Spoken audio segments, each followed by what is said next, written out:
लिए गीता की क्या मोटिवेशन है, उसका संकेत क्या है, उसका संदेश क्या है, उस पर विचार करने के लिए हम यहाँ एकत्र आए हैं। सौभाग्य से मैं कुछ परिचय कराता हूँ कि हमारे मध्य में है पूज्य स्वामी ध्यानानंद गिरी जी महाराज, भगवे वस्त्र में हमारे बीच में है। महाराज जी का रोहट मठ से संबंध है। पूज्य स्वामी परशुराम गिरी जी महाराज के आप शिष्य हैं। उनका हॉस्पिटलाइज हो गए, उनका स्वास्थ्य अचानक से अस्वस्थ हो गया, तो उनके प्रतिनिधि के रूप में ध्यानानंद गिरी जी महाराज हमारे मध्य में आए हैं। और जम्मू कश्मीर में एक मठ है और श्री मठ है कनाना बालोतरा में, 3 मठ से संबंधता है उनकी। और हमारे बीच में है डॉक्टर राम नारायण जी शास्त्री जी। शास्त्री जी अपने कॉलेज में संस्कृत के कई वर्षों से सेवा दे रहे हैं, हम सबके जाना पहचाना नाम है। गुरुकुलम में भी जब हम याद करते हैं तो हमारे मध्य में आते ही हैं। गीता जी और अपने धर्मशास्त्र पे उनका अच्छा पकड़ है। और 2 गुरुकुलम से संबंध हमारे परिवार के, टीम गुरुकुलम के अंग हैं। ऐसे 2 युवा विद्वान भी आज हमने संगोष्ठी में जोड़े हैं। श्री जनार्दन जी ओझा, जनार्दन जी जावाल रहते हैं, और श्री प्रद्युम्न जी दवे, प्रद्युम्न जी हमारे बीच में शिवगंज से आए हैं। तो इन सब का बौद्धिक लाभ हम सबको मिलेगा। मैं मंचस्थ अतिथि से विनम्र प्रार्थना करता हूँ कि श्री दीप प्रज्वलन कर आज के कार्यक्रम की हम शुभारंभ करते हैं। काका जी एक लगा दें।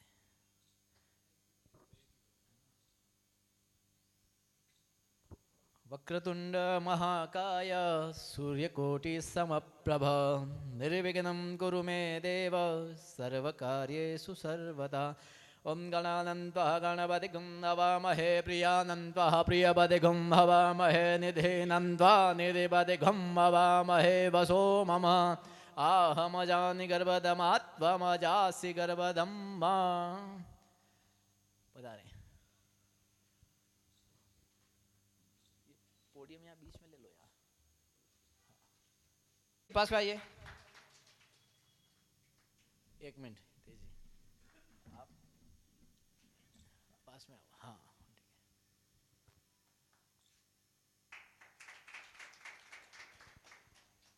धन्यवाद। कृपया अपना स्थान ग्रहण करें। जिनका पहले हाथ खड़ा होगा उनको पहले इनाम मिलेगा।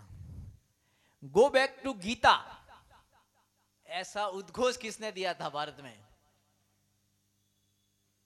जैसे वेदों की ओर लौटो, स्वामी दयानंद सरस्वती, आप हाथ नीचे कर लो, वो स्वामी दयानंद सरस्वती का है। Go back to Gita, Gita की तरफ आइए, ये किसने उद्घोष किया था? उनका नाम बताना है। कोई भी हाथ, पहले विद्यार्थियों की बारी पहले रहेगी, बाद में दूसरे भी बता सकेंगे। मैं थोड़ा आपको हिंट देता हूं। चलो, उन्होंने कहा यदि आपको गीता को पढ़ना है, समझना है तो आप फुटबॉल के मैदान में आइए, शारीरिक कीजिए। ऐसे बैठ के तो बोलना नहीं था, हाथ खड़ा करने की सूचना थी। अब बैठ करके इसलिए फॉल्स, ये उत्तर, ये इसका इनाम किसी को नहीं मिलेगा। मैंने कहा था कि जिसको सही उत्तर आता है वो हाथ खड़ा करना था, इन्हें हाथ खड़ा करना, उसको मिलता था इनाम।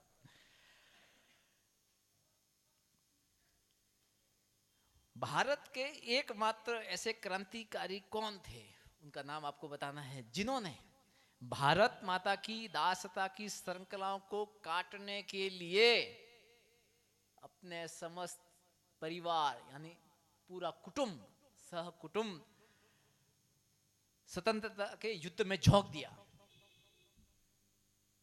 पीछे विद्यार्थी वो बताएंगे। शाबाश, केसरी सिंह बारड। क्या नाम है आपका?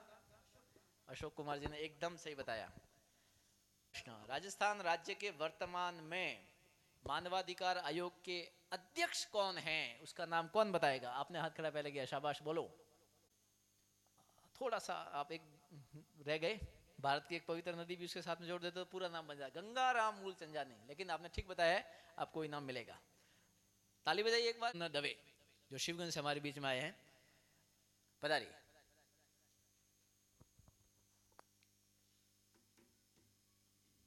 अभिवादन एवं आदरणीय भाई साहब को धन्यवाद कि उन्होंने ऐसा मंच मुझे प्रदान किया।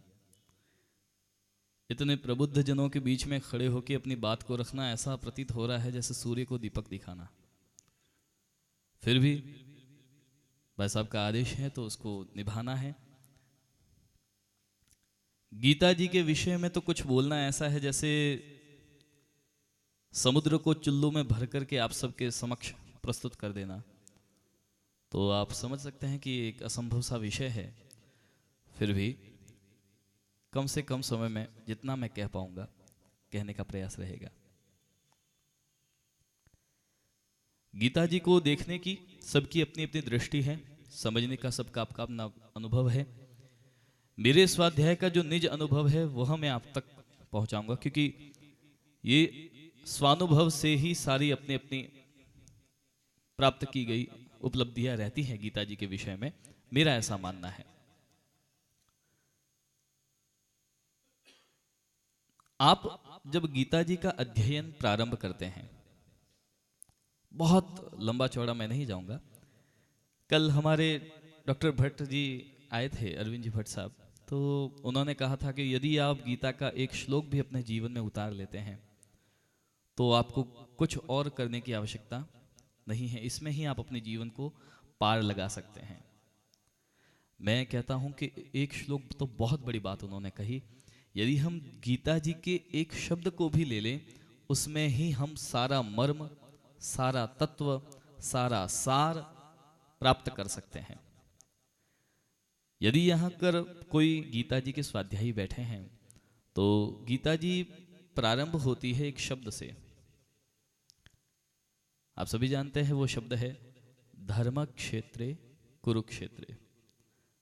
आप सिर्फ उसमें से सिर्फ एक धर्म को ले लीजिए।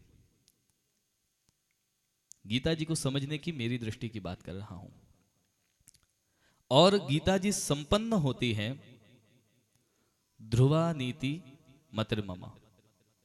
आप मम ले लीजिए, प्रारंभ में धर्म है, अंत में मम है, अर्थात धर्म मम, मेरा धर्म।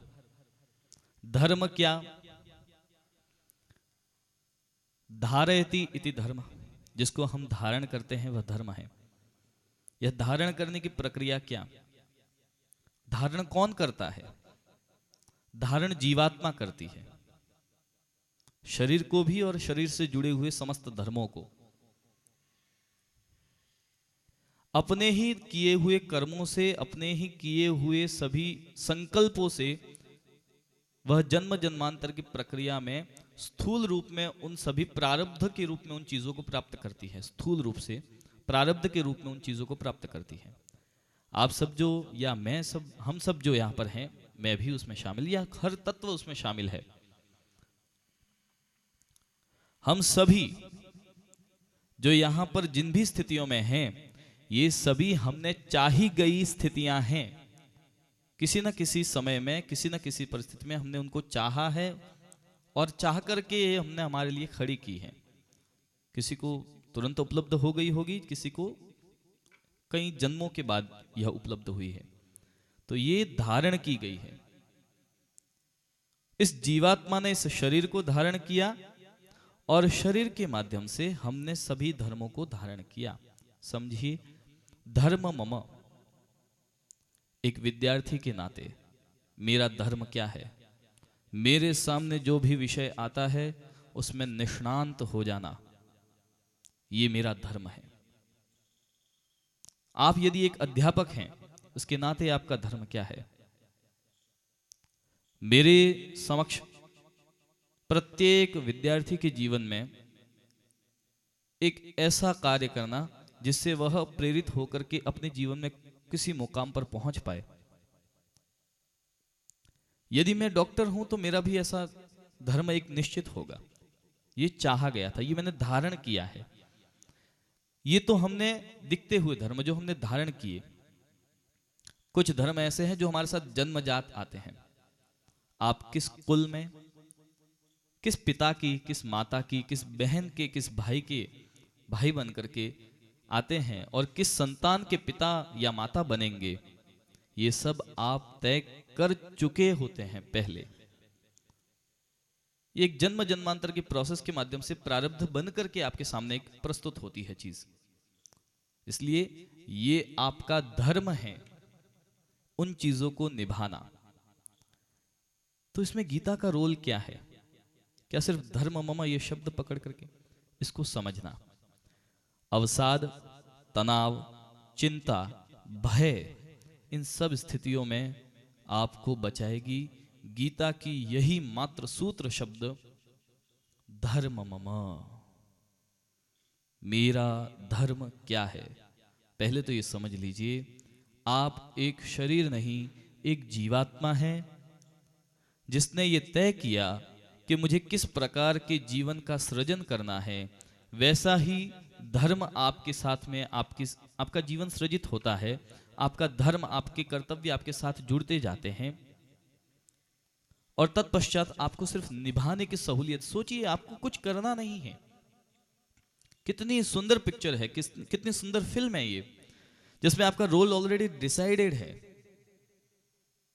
आपको ज्यादा दिमाग लगाने की जरूरत नहीं है। आपके सामने सारी चीजें डिसाइडेड है। और तो और सहूलियत ये कि आप कुछ भी गलती करेंगे, आपको कोई रोकने टोकने वाला नहीं है। आप कुछ अच्छा करेंगे तो बेहतर है, आप और अच्छे रोल की ओर जाएंगे। आप कुछ गलती करते हैं तो आपको कोई रोकने टोकने वाला नहीं। यही हमारा धर्म है, बेहतर की ओर जाना। यदि जीव है तो शिव की ओर जाना, शिव तत्व बन जाना। जीव का शिव बनना उसका धर्म है। विद्यार्थी का एक अच्छा विद्यार्थी बनना उसका धर्म है। पिता का एक श्रेष्ठ पिता बनना उसका धर्म है। ये यदि हम चिंतन करने लग जाएं, मैं ये मानता हूं शायद गीता का सार इसमें समाहित हो जाएगा। इससे अधिक मेरे पास कहने के लिए कुछ है नहीं। भाई साहब को बहुत बहुत धन्यवाद, आपने समय दिया। आप सभी का धन्यवाद। यानी अपना ड्यूटी, उसके बारे में पहले श्लोक के पहले शब्द को लेकर के आचार्य प्रद्युम्न जी ने अपने सामने रखी। एक प्रश्न है सबके लिए, विद्यार्थी को पहले फर्स्ट। स्वतंत्र भारत के पहले उप प्रधानमंत्री का नाम सरदार वल्लभ भाई पटेल था। ठीक है, ये मैंने बता दिया। प्रश्न अब शुरू होता है कि उनके जन्म दिवस के दिन भारत में कौन सा दिवस मनाया जाता है?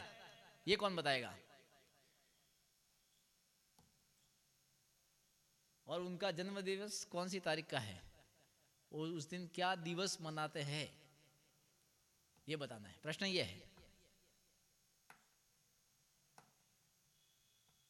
चलो, मुश्किल लग रहा है, क्लू जोड़ता हूं। 31 अक्टूबर को उनका जन्म दिवस है, सरदार वल्लभ भाई पटेल का।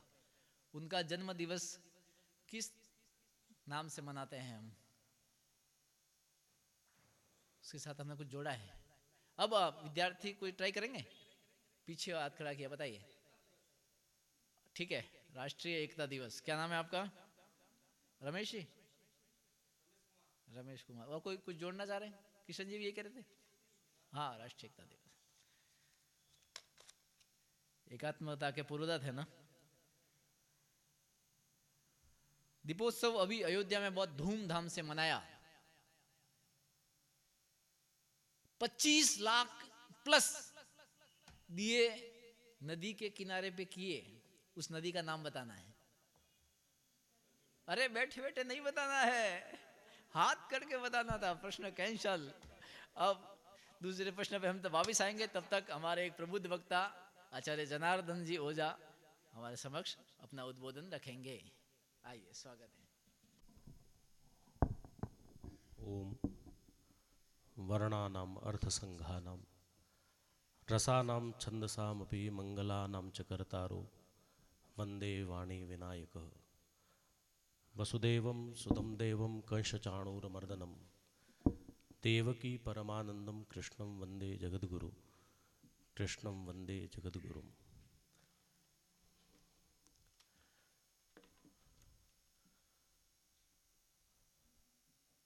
यहाँ हम सभी को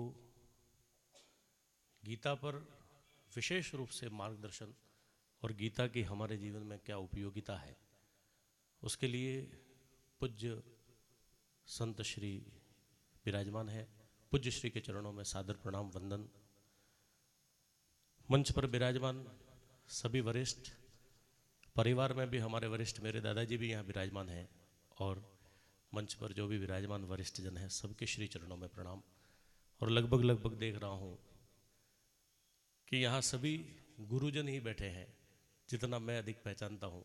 कभी हमें विद्यालय में पढ़ाया तो कभी कॉलेज में पढ़ाया, तो सभी गुरुजनों के श्री चरणों में प्रणाम, सभी के हृदय में बैठे हुए भगवान नंदनंदन श्री कृष्ण को प्रणाम। आदरणीय भाई साहब ने आज मुझे अवसर दिया कि गीता पर बोलना है।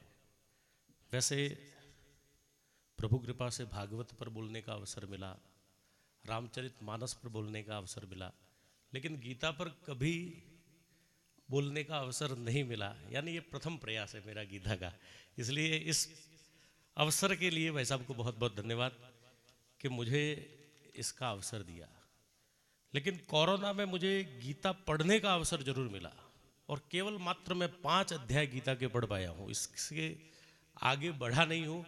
इसलिए मेरी बुद्धि और मेरी समझ में 5 अध्याय तक मैं जो गीता को समझा हूँ वो आपके समक्ष रखने का प्रयास करूँगा। अभी छोटे भाई प्रद्युम्न कह रहे थे धर्म, और वास्तव में इस धर्म शब्द से ही गीता का प्रारंभ हुआ है। चाहे हम पहला श्लोक ले लेवे गीता का, धर्म क्षेत्रे कुरुक्षेत्रे, लेकिन गीता यहां से प्रारंभ नहीं होती है, जैसा मैं समझता हूं। गीता का प्रारंभ पहला अध्याय पूरा होने के बाद हो रहा है। क्रमशः देखें तो वो 54वां श्लोक है। दूसरे अध्याय के 7वें श्लोक से गीता प्रारंभ हो रही है, क्योंकि इससे पहले गीता नहीं है। और वो धर्म कैसा है, उस धर्म पर आकर के जब अर्जुन अटकता है, अर्जुन जब भगवान श्री कृष्ण के सामने प्रश्न रखते हैं तो वे धर्म और अधर्म के विषय में प्रश्न नहीं रखते हैं। अर्जुन का एक एक प्रश्न, अर्जुन जहां ये निर्णय नहीं कर पा रहे कि क्या करना है और क्या नहीं करना, वहां दोनों तरफ धर्म है। इसलिए वास्तव में जो धर्म शब्द से ही गीता का प्रारंभ होता है। और दोनों तरफ धर्म कैसा है, एक तरफ व्यक्तिगत धर्म है और दूसरी तरफ समष्टि धर्म है। अर्जुन धर्म और अधर्म के बीच में नहीं झूल रहे हैं, अर्जुन धर्म के बीच में ही झूल रहे हैं और वहां निर्णय नहीं कर पा रहे हैं कि हमें क्या करना है। क्योंकि जब भी भगवान श्री कृष्ण से अर्जुन जब प्रश्न करते हैं ना, तो अर्जुन क्या कहते हैं कि मैं इनको कैसे मारूं। और वास्तव में सत्य बात है, सामने गुरु खड़ा हो, उसके ऊपर बाण छोड़ना कितनी बड़ी बात है। सामने पितामह भीष्म खड़े हो, कौरव भी भाई है, यानी एक तरफ पूरा परिवार गुरु आदि खड़े हैं, और वहां भगवान कह रहे हैं कि युद्ध करो, बाण छोड़ो। और दूसरी तरफ क्या है, तो वहां अर्जुन का व्यक्तिगत धर्म बीच में आ रहा है, और दूसरा धर्म क्या है, समष्टि धर्म। यानी वह युद्ध किसके लिए है, इस जगत के कल्याण के लिए, वह धर्म युद्ध है। तो जब ऐसी स्थिति हमारे सामने होती है ना, तब जाकर जीवन में गीता की आवश्यकता पड़ती है। यानी हम हमारे जीवन में किम कर्तव्य विमूढ़ हो जाते हैं, क्या करें और क्या ना करें। और ऐसी स्थिति हर जगह हो सकती है। हम जिस प्रोफेशन में हैं वहां हमारे सामने ये स्थिति हो सकती है, संगठन में ये स्थिति हो सकती है, परिवार में भी ये स्थिति हो सकती है कि क्या करें और क्या न करें। और तब यही 7वां श्लोक हमारा मार्गदर्शन करता है। और वो 7वां श्लोक क्या कहता है, जब अर्जुन ने इस 54वें श्लोक, यानी जो दूसरे अध्याय का 7वां श्लोक है, उससे पहले अर्जुन के विषय में पूरा जीवन चरित्र समझना हो, तो हम आगे वाले सब श्लोकों से अर्जुन के जीवन चरित्र को समझ सकते हैं। अर्जुन भगवान को आदेश करता है, क्योंकि भगवान वहां सारथी और अर्जुन रथी है। तो अर्जुन क्या कहता है मालूम है, कि इस रथ को दोनों सेनाओं के मध्य ले जाओ और मैं देखना चाहता हूं कि कौन कौन योद्धा सामने खड़े हैं। यहां अर्जुन का अहंकार झलकता है।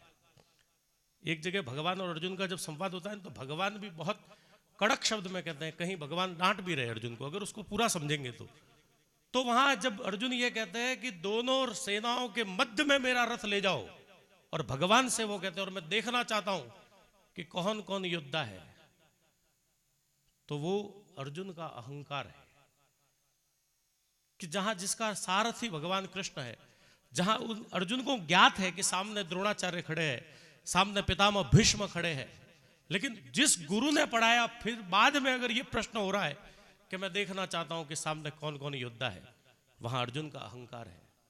फिर अर्जुन जब ये इस 54वें श्लोक से पहले ही ये प्रश्न करता है कि भगवान मैं कैसे रथ ये बाण चलाऊं, मेरे सामने तो मेरे गुरु हैं, मेरे परिवारजन हैं, मैं बाण कैसे चलाऊं। और इस स्थिति तक अर्जुन जब पहुंचता है, भगवान और अर्जुन के बीच का जो संवाद है, और इस स्थिति के गुरु और ये खड़े, अब मैं क्या करूं और क्या ना करूं मुझे कुछ समझ में नहीं आ रहा है। युद्ध का निर्णय हो चुका है, युद्ध के मैदान में आप विचार कीजिए कि युद्ध के मैदान में गीता का उपदेश क्यों देना पड़ा, उसका मूल कारण क्या है। भगवान ने भी शायद पहले सोचा था या नहीं सोचा था, मुझे नहीं लगता कि यह घटना पहले से पूर्व नियोजित घटना होगी कि युद्ध के मैदान में हम गीता का उपदेश देंगे। यह पूर्व नियोजित घटना नहीं है, यह अर्जुन के एक वाक्य से गीता का उपदेश निकला है, और वो वाक्य हमारे जीवन में धारण करने योग्य वाक्य है। और वो कौन सा वाक्य है मालूम है? उस श्लोक में अर्जुन जो कहता है कि शिष्यस्ते हम साधिमाम त्वाम प्रपन्नम, भगवान मुझे कुछ समझ में नहीं आ रहा है, मुझे क्या करना है, इस समय मैं आपकी शरणागत होता हूं। शिष्यस्ते हम साधिमाम, भगवान मैं आपका शिष्यत्व ग्रहण करता हूं, यानी आपके शरणागत हो रहा हूं। जब अर्जुन शरणागत होते हैं ना, तब जाकर के गीता का ज्ञान निकलता है। यानी जीवन में अगर शरणागति सीख ली हमने, क्योंकि हमारे सामने ये अवसर आएगा ही आएगा कि अब क्या करे क्या ना करे। और मैंने जो कहा ना, ये धर्म के बीच में ये स्थिति थी कि व्यक्तिगत धर्म और समष्टि धर्म, और तब जाकर के अर्जुन को कुछ भी नहीं सूझ रहा है, क्या निर्णय करे ये जब मालूम नहीं चल रहा है, तब अर्जुन क्या कहते हैं भगवान को कि शिष्यस्ते हम साधिमाम, भगवान अब मैं आपका शिष्य बना, मैं आपका शिष्य हूं। और स्थिति कैसी है देखिए, अर्जुन इससे पहले भगवान को केवल सारथी समझ रहे थे। अर्जुन भगवान के मित्र भी है, लेकिन अर्जुन को यह ज्ञात हुआ कि ये व्यक्ति है, इनका कद मेरे से बहुत बड़ा है। तब जाकर के अर्जुन शरणागत हो जाता है, क्योंकि अर्जुन को कुछ मालूम नहीं चलता। और अर्जुन जब शरणागत होता है, इस श्लोक को एक बार दोहरान करेंगे पूरा श्लोक, और फिर हम इसमें आगे का विचार करते हैं कि कार्पण्य दोषोपहत स्वभाव, कार्पण्य दोषो हत स्वभाव, पृच्छामि त्वां धर्म सम्मूढ़ चेत, पृच्छामि त्वां धर्म सम्मूढ़ चेत, यश्रेहं स्यान्निश्चितं ब्रूहि तन्मे शिष्यस्तेहं साधिमां त्वां प्रपन्न। भगवान मैं आपका शिष्यत्व ग्रहण करता हूं। और यहां से जब भगवान गीता का उपदेश देना शुरू करते हैं, अब गीत विषय जैसा है उस तरफ हम जाते हैं कि गीता की जीवन में क्या उपयोगिता है। तो इस पूरे गीता सार में दो चीज जो मुझे ज्ञात हुई कि गीता हमको क्या सिखाती है। तो इसको जब यहां से उपदेश प्रारंभ होता है और दूसरे अध्याय के 31वें श्लोक तक जब पहुंचते हैं, तो भगवान क्या कहते हैं मालूम है? कर्मण्येवाधिकारस्ते मा फलेषु कदाचन। भगवान कहते हैं कर्म करो, फल की चिंता मत करो।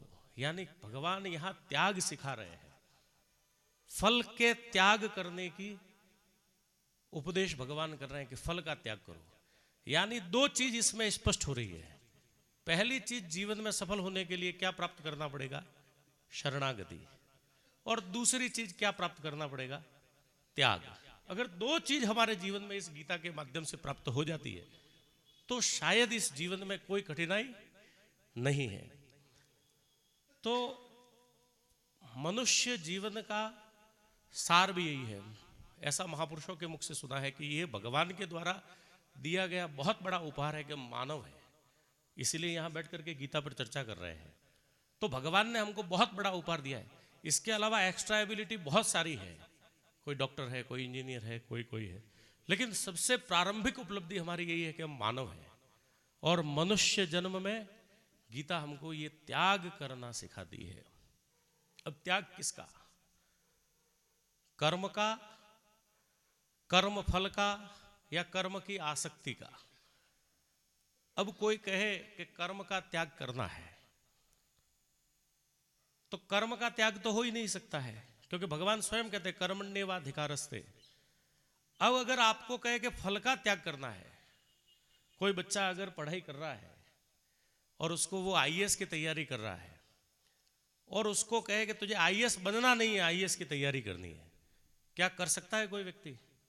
किसी को डॉक्टर बनना है और डॉक्टर बनने से पहले उसको ये कहा कि तुझे डॉक्टर बनना नहीं है, लेकिन डॉक्टर की परीक्षा में पास होकर के फिर तुझे डॉक्टरी नहीं करनी है। फल नहीं है तो कर्म कैसे होगा भाई? फल होगा तो ही कर्म होगा। भाई साहब ने आदेश दिया कि गीता पर बोलना है, तो यहां बोलने जैसा फल था, इसलिए थोड़ा बहुत अध्ययन करने में कि भाई हाँ तैयारी करके जावे। तो यानी कहने का मतलब यह है कि फल तो निश्चित आपके दिमाग में होगा तो ही आप कर्म कर पाएंगे। इसलिए फल का त्याग कैसे हो सकता है? तो दो प्रकार के फल है, दृश्य फल और अदृश्य फल। दृश्य फल जो दिखता है, जैसे हमने महीने भर काम किया और उसके वेतन के रूप में प्राप्त हुआ, वो दृश्य फल है।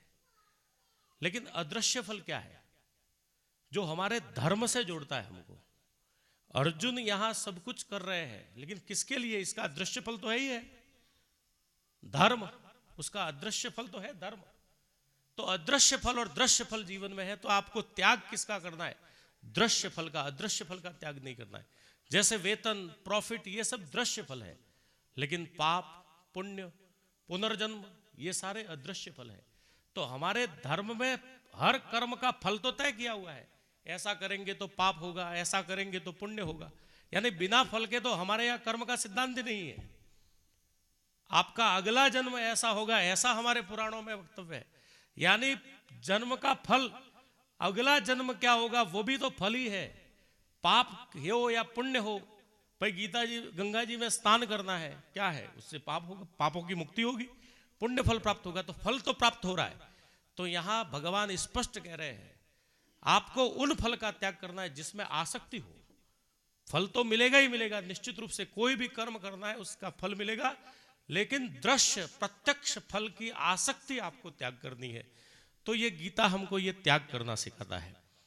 कर्म हर परिस्थिति में करना है, केवल दृश्य फलों का त्याग करना है, अदृश्य फल का त्याग नहीं करना है। फल है, और फल भगवान भी नहीं लेते हैं। भगवान स्वयं गीता में कहते हैं 5वें अध्याय में कि मैं पाप और पुण्य किसी का लेता नहीं हूं। यानी हम जो कर्म कर रहे हैं उसका फल हमको भुगतना ही भुगतना है। इसीलिए तो शास्त्रकारों ने कहा अवश्यमेव भुक्तव्यम कृतक कर्म शुभाशुभम।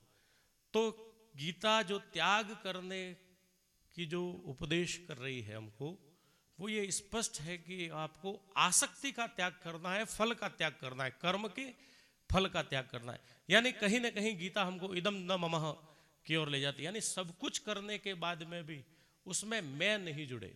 परसों भट्ट साहब बता रहे थे, दृष्टा बनकर के कार्य करे, साक्षी बनकर के कार्य करे, और फल जो मिलना है अदृश्य फल वो तो उसमें है ही है, लेकिन प्रत्यक्ष फल को छोड़ते हुए, उसका त्याग करते हुए हमको आगे बढ़ना है। तो जीवन में त्याग गीता सिखाती है। और दूसरा शरणागति, यही कि शरणागति सीखने के बाद में जब व्यक्ति शरणागत हो जाता है तो उसको सब कुछ प्राप्त हो जाता है। जीवन के इस युद्ध में, ये जो गीता जिस युद्ध भूमि में निकली वह भी युद्ध है, लेकिन हम सब जिस जीवन में जी रहे हैं वह भी इस युद्ध है। और इस युद्ध में जब आपके सामने सारे रास्ते बंद हो जाए तो शायद हमें शरणागति ही बचा सकती है। और ये मेरे जीवन का अनुभव है। कोई रास्ता नहीं है, भगवान श्री कृष्ण उस मार्ग पर उजाला करेंगे, अवश्य करेंगे। तो जीवन में शरणागति से ये प्राप्त होता है।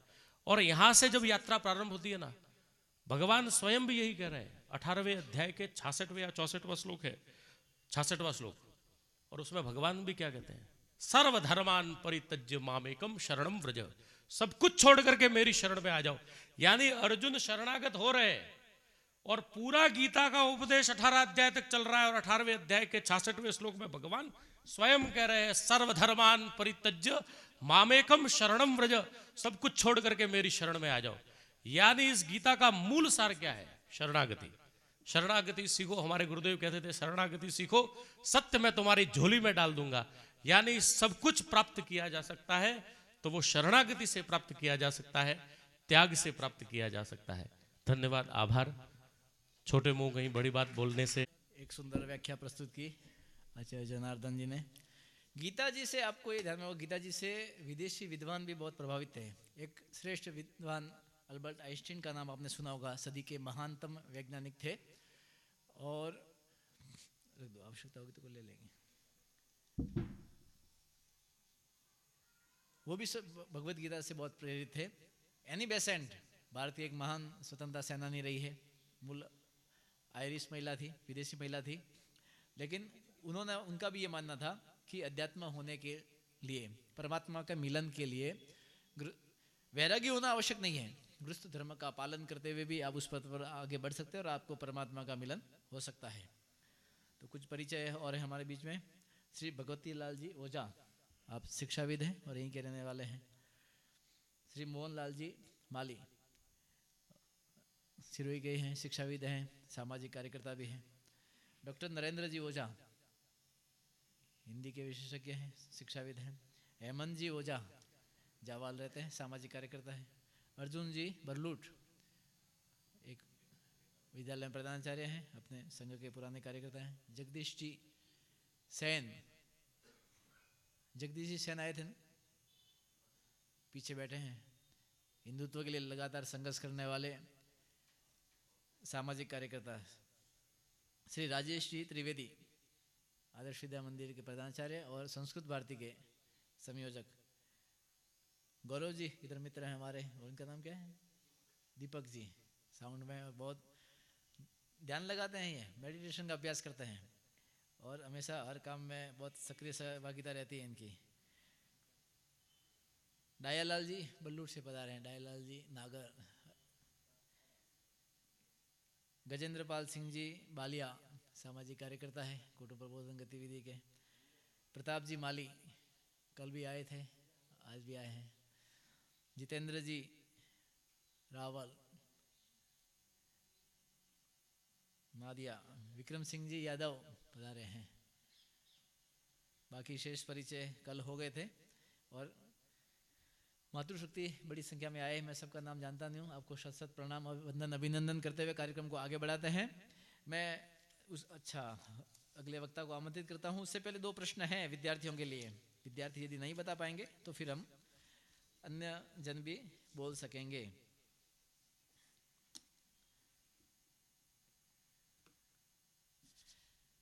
हिंदी दिवस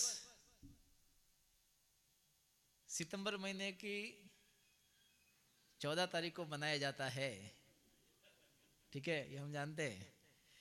लेकिन बताना आपको यह है कि हिंदी को राजभाषा के रूप में मान्यता संविधान के किस अनुच्छेद में दी गई है, उस अनुच्छेद का नाम बताइए। अब बताइए। हाँ नहीं, किस संविधान के किस अनुच्छेद के तहत हिंदी को राजभाषा का दर्जा मिला है? मोबाइल आप सब लोगों ने बंद कर दिए होंगे, ऐसा मैं मानता हूं। ये कार्यक्रम का अनुशासन है, बंद करके आप उसको अंदर डाल दीजिए, नहीं तो कहीं फोन है फ्रेंड का। हाँ शाबाश, 343 विष्णु जी, गूगल अंकल की मदद तो नहीं ली ना, तो इतना समय कैसे लगा? एकदम सही बताया आपने। तो ये प्रश्न का इनाम विष्णु जी को मिलेगा। सिरोही में एक प्रसिद्ध मंदिर है, अपने सिरोही के कुलदेव उनको बोला जाता है, सारणेश्वर महादेव। शिवलिंग को दुष्ट आक्रांता अपमान करके लेकर के जा रहे थे, उसको छुड़ाया था सिरोही के राजा ने। अब उसको छुड़ा करके उस मंदिर की प्राण प्रतिष्ठा कौन से महीने में, कब, किस तिथि को उसकी प्राण प्रतिष्ठा हुई थी सारणेश्वर महादेव मंदिर की, वो बताना है। बताइए। हम सिरोही के रहने वाले हैं, विद्यार्थियों को वैसा पहले दे देते मौका, नहीं तो फिर आपको बताना है। स्टूडेंट फर्स्ट, बताइए। आप करिए ट्राई, बोलिए, शाबाश। हाँ हाँ बेटा, मैं कहा टोरा लगाओ तो पूरे लगाओ। महीना ही भद्रपद का नहीं था।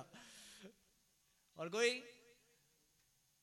वो आप फिर बाहर अन्य में फिर चंबू जी वैसा हाथ पहले खड़ा किया है, वैसा बताइए। कार्तिक मास की अमावस्या यानी दीपावली के दिन उसकी प्राण प्रतिष्ठा। आज भी पाटोत्सव जो होता है रात्रि में, दीपावली की रात्रि भी उसकी ध्वजा को बदल किया जाता है। और दीपावली और शिवरात्रि ये 2 त्योहार है जब सारणेश्वर महादेव पूरी रात्रि भर खुले रहते हैं। तो बहुत बहुत धन्यवाद आप सबका। आगे बढ़ते हैं और अगले वक्ता के रूप में मैं आमंत्रित करता हूं परम विद्वान और जिन्होंने हजारों विद्यार्थियों को संस्कृत में निर्माण किया है। और ऑनलाइन भी मैंने देखा है शास्त्री जी को अबू के गुरुकुल और अन्य गुरुकुल में और रात्रि में समय निकाल कर ऑनलाइन पढ़ाया। मतलब अध्ययन अध्यापन के जीवन को जिन्होंने अपने जीवन का ध्येय बनाया, ऐसे शास्त्री जी को मैं आमंत्रित करते हुए बहुत हर्ष अनुभव करता हूँ। शास्त्री जी पधारे, आपका स्वागत है।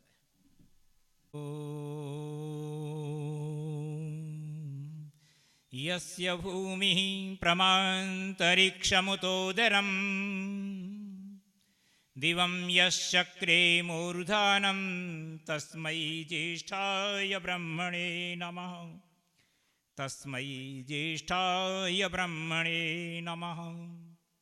दयामयानन्दनमूलशङ्करं सरस्वतीशं निगमेन्दुसागरं विभुं निराकारमजं जगत्सृजं भजामि मेधार्जनतो महागुरुं। भजामि मेधार्जनतो महागुरुं। पूज्य स्वामी जी महाराज, वंदनीय बहनों, श्रद्धा और सम्मान की योग्य भद्र पुरुषों, प्रिय छात्रों, मुझे श्रीमान कैलाश जी ने आदेश दिया कि मैं थोड़ी देर आपके साथ चर्चा करूं। और चर्चा करने के लिए मेरे पास बहुत ज़्यादा कुछ भी नहीं है, केवल एक शब्द है। वो जो शब्द है वो भी शायद मैंने मेरे से पूर्व वाले वक्ता से उधार ले लिया है, और वो शब्द है माते संगोस्तु अकर्मणि। त्याग किसका करना है? बड़ा मुश्किल मामला है। कोई चीज़ छोड़ने योग्य होती ही नहीं दुनिया में। जिसको हमने पा लिया हो, पकड़ लिया हो, पूरी तरह से जकड़ लिया हो, उसने मुझे अथवा मैंने उसको, वो चीज़ छोड़ी नहीं जा सकती। हाँ, एक चीज़ है जिसको हमें छोड़ना है, और वो वही है जिसको मैं ये कह रहा हूं कि एक शब्द है मेरे पास, कर्म का अधिकार है, कर्म करना ही है। और कर्म करने से पहले फल का निर्धारण भी करना है। निर्धारण करना है, इसका मतलब उस उद्देश्य के लिए कर्म कर रहे हैं, और जीवन का उद्देश्य भी कर्म करना है। देखिए आप, यजुर्वेद के 40वें अध्याय का दूसरा मंत्र है, कुर्वन्ने वेह कर्माणि जिजीविषेच्छतं समाह। इस मंत्र में दो चीजें बहुत स्पष्ट हैं। जीवन का उद्देश्य कर्म करना है, कर्म करने का उद्देश्य जीना है। दोनों चीजें एक साथ हैं। कुर्वन्ने वेह कर्माणि, कर्म करते हुए ही जीना है, इसका मतलब कर्म करने के लिए जीना है, और जीने के लिए कर्म करना है। तो जो कर्म करना है वो तो बहुत सरल है, किसी को उसमें कोई आपत्ति नहीं है। आपत्ति केवल इस बात पर है कि हम जो कर्म कर रहे हैं वो कर्म नहीं है, और जो कर्म नहीं है उसे ही छोड़ना है। और उसके लिए गीताकार ने जो शब्द प्रयोग किया वो है अकर्मणि। माते संगः अस्तु अकर्मणि, तेरा संग अकर्म के साथ न हो, बाकी कुछ करता रहे। बाकी किसी को कुछ भी करने के लिए कहीं मना ही नहीं है, बस अकर्म नहीं होना चाहिए। अब समस्या क्या है, कई बार बुखार आता है ना लोगों को, सबको आता है। अगर बुखार शरीर में आ गया है तो कोई परेशानी नहीं है, बिल्कुल परेशानी नहीं है, टेबलेट ले लो ठीक हो जाएगा। और अगर मस्तिष्क में बुखार चढ़ गया तो तब तो फिर जो ओझा जी कह रहे थे ना, शरणागत होना ही पड़ेगा, क्योंकि मस्तिष्क को बुखार को निकालने के लिए कोई टेबलेट नहीं बनी है। वो टेबलेट एक ही है बस, कि आप गुरु जी की शरण में चले जाओ, वो वहां से निकलेगा। तो अर्जुन को जो बुखार आया था ना, वो वही बुखार था कि उसको लग रहा था कि क्या करना है ये समझ में नहीं आ रहा, और वो करने के लिए क्या तैयार हो गया। देखिए मैं आपको एक पीछे की भूमिका बताता हूं। द्रोणाचार्य उसके सामने है इसलिए बाण नहीं चला रहा है, ये गलत है। पितामह भीष्म इसलिए बाण नहीं चला रहा है, ये भी गलत है। अब आप कहोगे सही क्या है, तो पहले इस गलत की परिभाषा को देख लेते हैं पीछे मुड़ करके। कुरुक्षेत्र के मैदान में युद्ध की तैयारी कितने दिन बाद हुई वो गणना आप करते रहिएगा। विराट नरेश पर उनकी गायों का अपहरण करने के लिए दुर्योधन की वो सारी सेना थी जो आज कुरुक्षेत्र के मैदान में है, और उस समय पर अर्जुन अकेला था। आज अर्जुन के साथ भी सारी सेना है। फिर अर्जुन को डर किस बात का था? नहीं था ना। तो उस दिन के 2 बाण दिखाता हूं मैं आपको। उसने पहला बाण चलाया, विराट नरेश का प्रतिनिधि बन करके आया, अथवा यह कहो कि उस दिन उसे याद था कि मेरा धर्म क्या है। क्या धर्म है? जिसकी मैं शरण में रह रहा हूं उसकी रक्षा करना मेरा धर्म है। इसलिए धर्म नहीं है कि मैं बृहन्नला हूं, इसलिए धर्म है दुनिया का सर्वश्रेष्ठ धनुर्धर अर्जुन हूं मैं। इस बात को केवल अर्जुन जानता है, विराट में रहने वाला और कोई नहीं जानता है। इसलिए एक ऐसे व्यक्ति को, जिस व्यक्ति के पास कुछ भी नहीं है, उसको अपना सारथी बना करके ले जाता है। क्यों? मैं जो कहूंगा वो करेगा ये। और पहला बाण चलाता है और बिल्कुल ठीक दोनों पैरों के बीच में, किसके? पितामह भीष्म के पैरों के बीच में। वो बाण जहां वहां जाकर के गिरता है, देवव्रत भीष्म द्रोण की तरफ देख करके कहते हैं, आचार्य द्रोण, ये बाण अर्जुन के अलावा कोई नहीं चला सकता, हमें यहां से लौट करके चलने में फायदा है। उनका आपसी संवाद चल रहा है। दूसरा बाण आता है जो बिल्कुल इसके कान के बगल से निकल करके पीछे चला जाता है, वो द्रोण के कान के बगल से निकल करके जाता है। दोनों को पूरा विश्वास हो गया कि अर्जुन ही है, लेकिन जो वो न तो द्रोण अपना कुछ था, द्रोण का कोई अस्तित्व नहीं था, और न ही देवव्रत भीष्म का कोई अस्तित्व था। वो तो जो है दुर्योधन के सेवक थे, इसलिए दुर्योधन के आदेश का पालन करेंगे। तो आए हैं तो फिर युद्ध करना है। युद्ध का परिणाम अब आप सबको याद आ गया। तो डरने की बात तो उस दिन होनी चाहिए थी जिस दिन पहली बार वो अपने पितामह पर बाण चला रहा था अथवा गुरु पर चला रहा था। आज तो डरने की बात थी ही नहीं, है ना। उस दिन तो बाण चलाने में उसे कोई झिझक नहीं थी। केवल झिझक क्यों नहीं थी उसका कारण बता रहा हूं, इसलिए कि उसे उस दिन उसका धर्म याद था।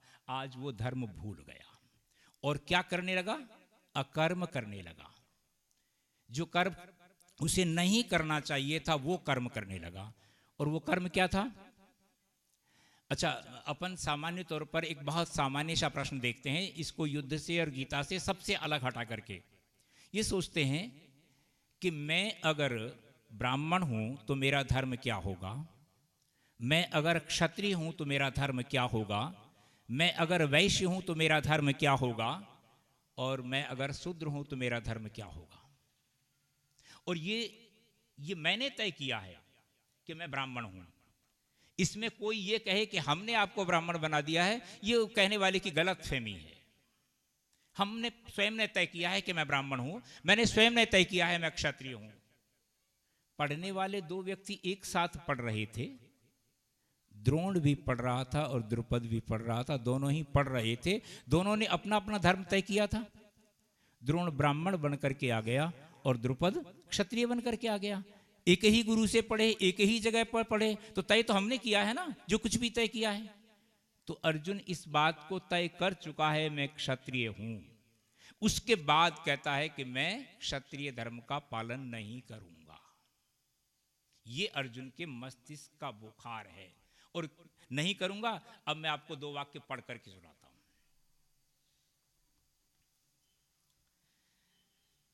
अकर्म किसी के लिए इष्ट नहीं है, गृहस्थ की तो बात ही क्या, सन्यासी के लिए भी इष्ट नहीं है। अकर्म 6 प्रकार का है। इसको सुनिएगा, हम इनमें से कौन से प्रकार का अकर्म प्रतिक्षण कर रहे हैं, ये छोड़ना है। अकर्म के 6 प्रकार हैं। आलस्य अकर्म का पहला प्रकार है, पहला रूप है। निरर्थक कर्म करना अकर्म का दूसरा रूप है। आसक्ति पूर्वक स्वार्थवश कर्म करना अकर्म का तीसरा रूप है। शास्त्र विरुद्ध कर्म करना चौथा रूप है। शास्त्रोक्त कर्म को छोड़ देना 5वां रूप है।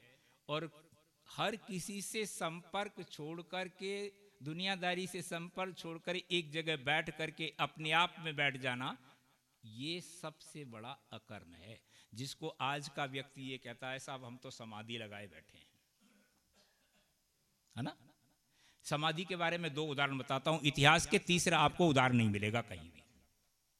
पहला उदाहरण योगेश्वर कृष्ण का। योगेश्वर कृष्ण इतनी बड़ी समाधि लगाते हैं कि उनको इस बात से कोई लेना देना नहीं जब वो समाधि में बैठे हैं कि दुनिया में क्या हो रहा है, लेकिन उसके बाद भी उनके मस्तिष्क में केवल एक धर्म बाकी है और वो कहते हैं मेरा उद्देश्य जीवन का जो था वो समाधि से पूरा नहीं होता, मुझे ये काम अवश्य करना चाहिए। मैंने अपने आप को ब्राह्मण होने के बाद भी क्षत्रियत्व को स्वीकार किया है। आप सोचते होंगे कि वो तो क्षत्रिय के घर में ही जन्मे थे तो ब्राह्मण कैसे हो गए, है ना? मतलब बहुत सामान्य प्रश्न नहीं है। वो कह रहे हैं कि मैंने ब्राह्मण होने के बाद भी अपने आप को क्षत्रियत्व में स्वीकार किया है, इसलिए क्षत्रिय का कर्तव्य है कि जहां तक मेरी दृष्टि जाती है वहां तक अन्याय नहीं होना चाहिए। वो व्यक्ति समाधि को छोड़ करके, अब देखो आप कितने सारे उदाहरण आपको याद आ जाएंगे, दो एक मैं बता देता हूं। जरासंध से मुक्ति दिलाने के लिए चलते हैं, अपने सगे फुफेरे भाई शिशुपाल से दुनिया को मुक्ति स्वयं दिलाते हैं। ऐसे बहुत सारे उदाहरण आप देखते रहिएगा। वो कर्म कर रहे हैं, क्यों? क्षत्रिय तो उन्होंने स्वीकार किया है। क्षत्रिय धार्यते चापो नार्त्र शब्दो भवेदिति। क्षत्रिय इसलिए धर्म धारण करता है कि कहीं पर करुण क्रंदन सुनाई नहीं देना चाहिए, और उसके लिए अर्जुन मना कर रहा है। दूसरा उदाहरण और आपको बताता हूं मैं आपको। महर्षि दयानंद सरस्वती 18 घंटे की समाधि लगाते थे। जब उनसे पूछा कि आप यहाँ किस प्रपंच में पड़े हो, तो वो कहते हैं मैं समाधि लगाने के लिए नहीं आया था, दुनिया को समाधिस्थ बनाने के लिए आया था। इसलिए जब तक कोई व्यक्ति ऐसा है जो इस सुख को प्राप्त नहीं कर सकता, तब तक मैं निरंतर इस बात के लिए प्रयत्न करता रहूंगा कि भारत का प्रत्येक व्यक्ति वेद पाठी बन जाए और वेद पाठ पढ़ करके समाधि की तरफ अग्रसर हो सके। ये था कर्म करना, जिसको छोड़ना नहीं था, जिसका फल भी नहीं छोड़ना था। दोनों में से किसी ने समाधि का फल भी नहीं छोड़ा, कर्म भी किया, और जिस कर्म के लिए प्रयत्न थे उसका कर्म का परिणाम निर्धारित करके उसको भी प्राप्त करने के लिए अंतिम क्षण तक प्रयत्नशील रहे। अर्जुन के मस्तिष्क में अकर्म क्या आ गया कि वो क्षत्रिय बन गया। उसने क्षत्रिय तो स्वीकार किया है और क्षत्रिय की परीक्षा में हर जगह वो सफल हुआ है। उसने अपने आप को घोषित किया है, दुनिया ने उसको घोषित किया है, और फिर कहता है कि मैं युद्ध नहीं करूंगा। बस इतना सा है जिस अकर्म को छोड़ना है। मैंने आपको 6 जो अकर्म गिनाए ना, अब आप देखें अपने जीवन में, मैं भी देख रहा हूं, है ना, हम जो कुछ कर रहे हैं लगता है अकर्म ही कर रहे हैं, कर्म नहीं कर रहे हैं। इस अकर्म को ही छोड़ना है, और इसके फल को छोड़ने की तो बात ही नहीं है। अगर आपने अकर्म कर दिया अथवा कर्म कर दिया, मान करके चलिए उसका परिणाम तो आपको मिलेगा। इसलिए फल कर्म का परिणाम तो आप छोड़ ही नहीं सकते। यदि छोड़ना है तो केवल कर्म छोड़ना है, और कर्म भी अकर्म छोड़ना है। माते संगो अस्तु अकर्मणि, तुम्हारा संग आसक्ति अकर्म के प्रति नहीं होनी चाहिए। और इस समय पर जो तुम करने चले हो वो अकर्म करने चले हो। इसलिए क्या कर रहा है वो? हथियार डाल करके चुपचाप नीचे बैठ गया है और कहता है इससे ज्यादा अच्छा है कि मैं भीख मांग करके खा लूंगा, है ना। एक तो अकर्म ये किया कि अपने आप को क्षत्रियत्व की दृष्टि में साबित किया और फिर हथियार छोड़ दिए, और फिर दूसरा अकर्म क्या करने लगा? भिखारी बनने के लिए चला है ना। ऐसे 6 प्रकार के अकर्म करने के लिए अर्जुन उस समय पर तैयार है, जिन अकर्मों को छोड़ने के लिए योगीराज कृष्ण उसको कहते हैं। एक बात और बीच में बता दूंगा आपको। भगवत दत्त जी रिसर्च स्कॉलर एक व्यक्ति हुए, उनकी साहित्य में बहुत अच्छी पकड़ और बहुत अच्छा नाम है।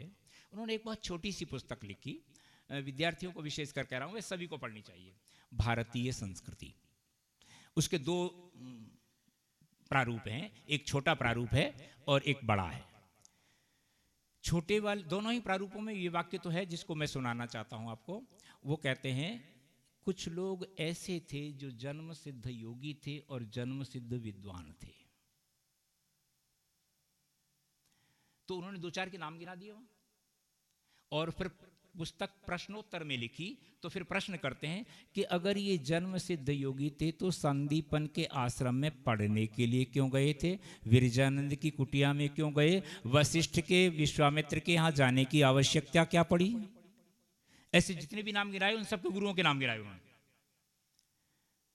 तो फिर उन्होंने एक उत्तर दिया, जब प्रश्न है तो उत्तर भी होगा। और उत्तर क्या था, देखो वो जन्म सिद्ध योगी जिस दिन के थे उस दिन देश की भाषा, देश का व्यवहार, देश का परिवेश अलग तरह का था।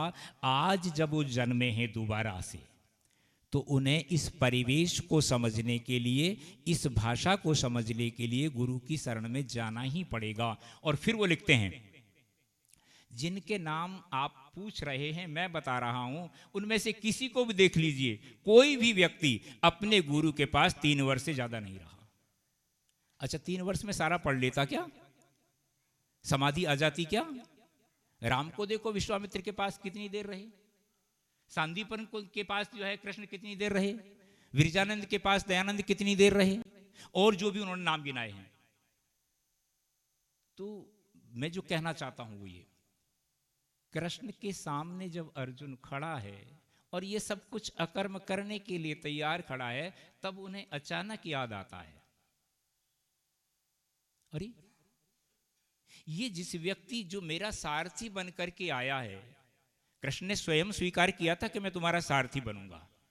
एक तरफ सारी सेना, एक तरफ मैं अकेला, और वो भी कैसा नियत था, है ना। क्यों, ये मेरा सारथी बनेगा। और दुनिया में जिसका सारथी भगवान बन जाए, क्या कहना, फिर तो कहीं कुछ कहने की जरूरत ही नहीं ना।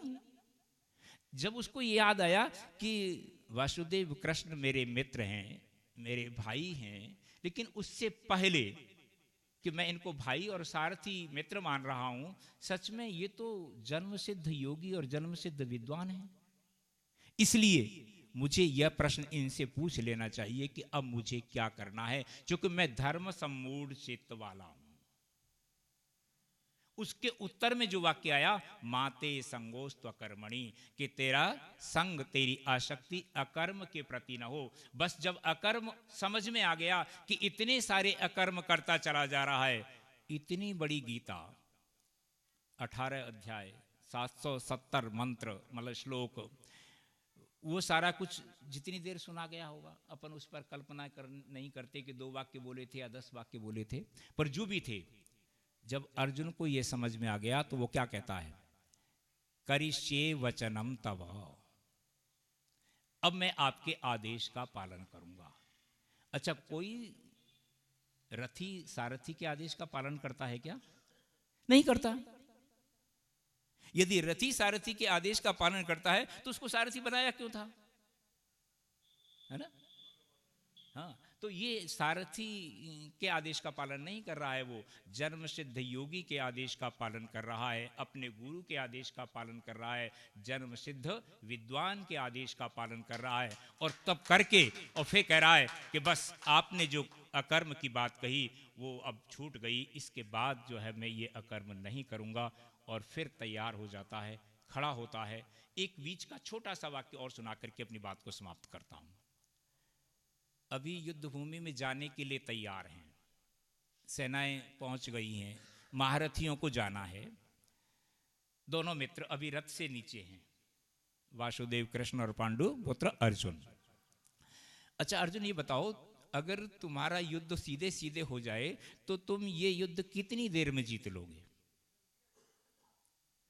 तो अर्जुन बहुत सरल भाव से, जैसे सरल भाव से प्रश्न पूछा जा रहा है वैसे ही सरल भाव से एक उत्तर देता है, 2-3 दिन लग सकते हैं। अच्छा, तुमको अगर दिव्यास्त्रों का प्रयोग करने का समय मिल जाए तो 2-3 घंटे लग जाएंगे। कितने दिन लगे? 18 दिन लगे। वो प्रश्न केवल इसलिए पूछा गया था कि अर्जुन को यह समझ में आना चाहिए कि हम युद्ध के मैदान में जब जा रहे हैं, अभी अर्जुन को यह तो पता है कि लड़ने वाली सेना का प्रधान सेनापति मेरा दादा देवव्रत भीष्म है, जो आज तक युद्ध के मैदान में कभी पराजित नहीं हुआ है। अपनी पहली दिग्विजय से लेकर के उस समय से लेकर के आज तक कभी पराजित नहीं हुआ। वो व्यक्ति प्रधान सेनापति है। और मैं क्या कह रहा हूं, 2-3 दिन लगेंगे और दिव्यास्त्रों का प्रयोग करेंगे तो 2 घंटे लगेंगे। अच्छा, दादा के पास तो दिव्यास्त्र थे ही नहीं भाई। एक तुम चला दोगे मान लिया, लेकिन दादा के पास भी तो है ना दिव्यास्त्र। आयु में देखो कितना बड़ा अंतर है, वो 176 वर्ष का है, तुम 76 वर्ष के हो। तो ये सारी चीजें केवल इसलिए कि हम जब कभी भी किसी शास्त्र को पढ़ें तो एक चीज ये देख करके पढ़ें कि ये शास्त्र किस भूमिका में लिखा गया था, किस भूमिका में इसका प्रवचन हुआ था, वो कौन सी परिस्थितियां थी। अब रही बात आज की, जिस पर मुझे अंतिम वाक्य कहना है कि आज के परिवेश में ये कहां आवश्यक है।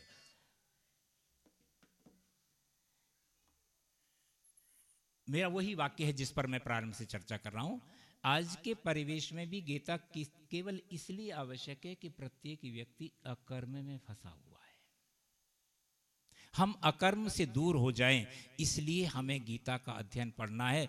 और आज के लिए नहीं, हिंदुओं के लिए नहीं, भारतवासियों के लिए नहीं, ब्रह्मांड का कोई भी प्राणी अगर अकर्म में फंसा है तो उसे अकर्म से दूर करने के लिए कुर्वन्ने वेह कर्माणि जिजीव से छतम समाह, इस मंत्र की पूरी मंत्र की व्याख्या है गीता, जिसको पढ़ना चाहिए ताकि मंत्र भी समझ में आए और हम अकर्म से दूर हो जाएं। क्योंकि कर्म अकर्म में तो फंसे हुए हैं ही, कोई 6 की बजाय 2 में फंसा होगा, लेकिन अकर्म में फंसा होगा। ये थोड़ी सी चर्चा मैंने आपके साथ की, आपने धैर्य से सुना, बहुत बहुत धन्यवाद। तो अगला प्रश्न आता है, तो गूगल अंकल तो बंद ही होंगे ऐसा मेरे को मालूम है। पुरुष एशियाई चैंपियन ट्रॉफी 2024 भारत ने जीती है, ठीक है। प्रश्न ये है कि उस फाइनल मैच में भारत ने किस देश को हराया, बताइए। विद्यार्थी प्रथम, स्टूडेंट फर्स्ट।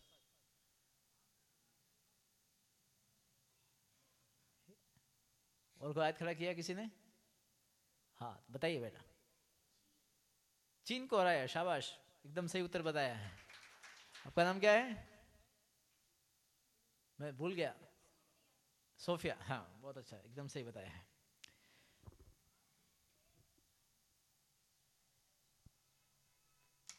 पेरिस पहला ओलंपिक 2024 में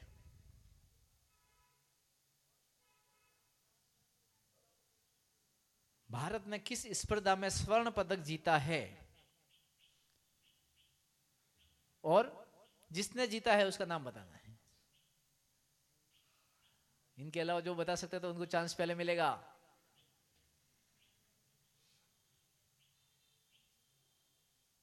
बताइए बेटा, बताइए।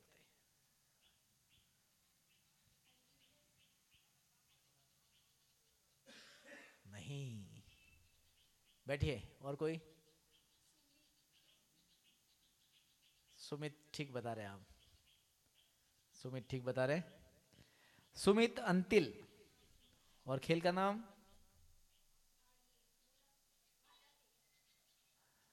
अब ठीक है, भाला फेंक में। एक बार ताली बजाइए उस बेटे के लिए। तो हम धीरे धीरे आगे बढ़ते हैं और मैं महाराज जी से प्रार्थना करता हूँ, आज के हमारे अपने मुख्य वक्ता परशुराम गिरी जी महाराज के परम शिष्य ध्यानानंद गिरी जी महाराज जी से प्रार्थना करता हूँ, कृपया आसन पर विराजें। मुकेश जी, उनका आसन यहाँ पर ले। सुना कि ये कार्यक्रम हमारे पूज्य गुरुदेव के द्वारा निर्धारित था, उनके लिए उनका वक्तव्य था, परंतु शारीरिक अस्वस्थता के कारण पूज्य गुरुदेव उपस्थित नहीं हो सके। सबसे पहले मैं चाहूँगा कि उनका संदेश है जो आप लोगों तक पहुँचा दिया जाए।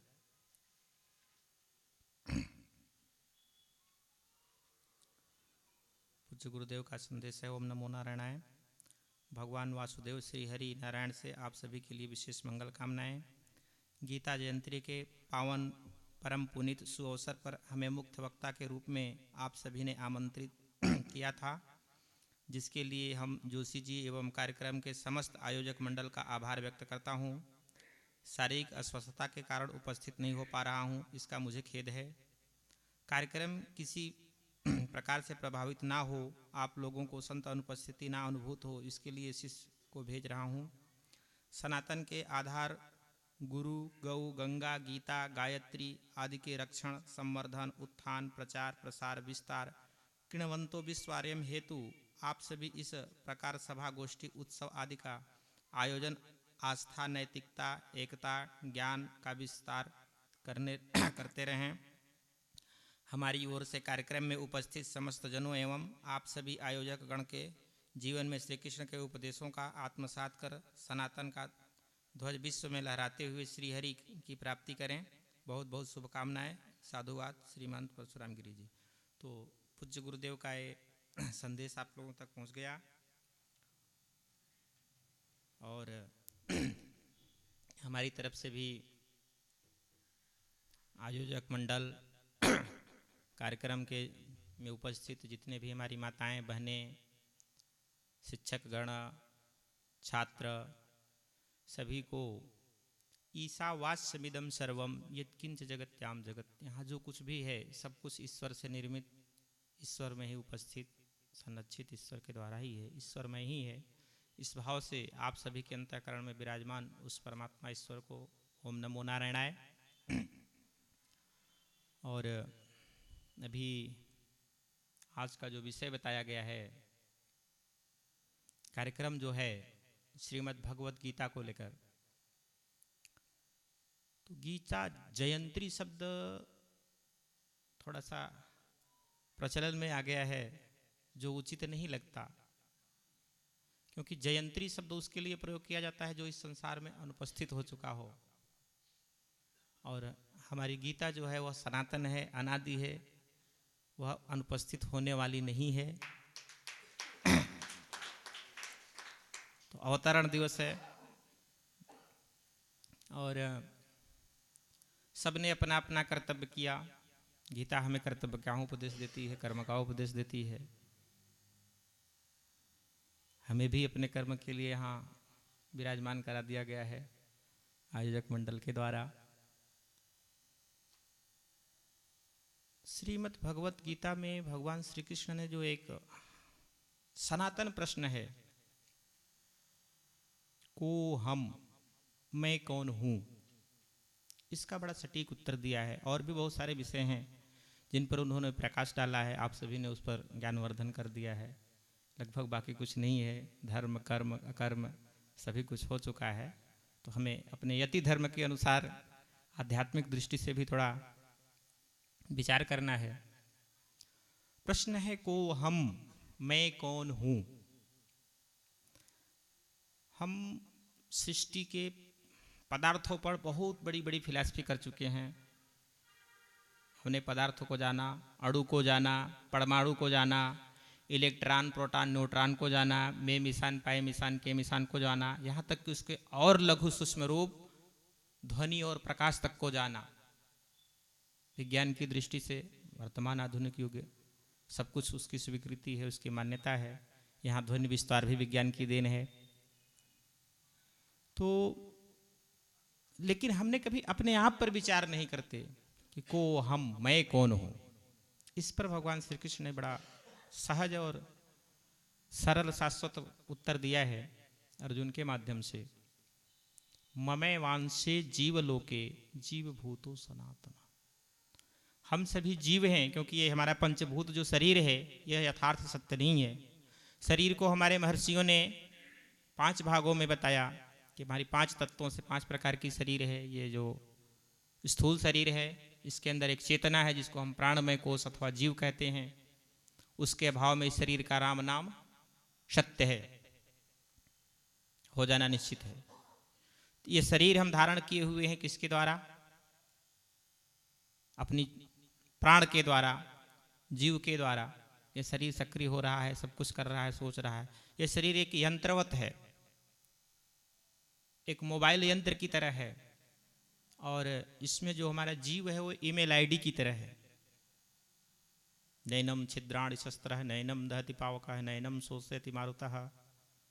तो हमारी जो जीव है, जीव ही जब अपने विस्तार को धारण करती है तो आत्मा कहलाती है, और आत्मा जब विस्तार को धारण करती है तो परमात्मा बन जाती है, तो जीव आत्मा ईश्वर आदि एक ही स्वरूप के प्रकार हैं, भिन्न भिन्न नाम है उसके विस्तार के अनुसार।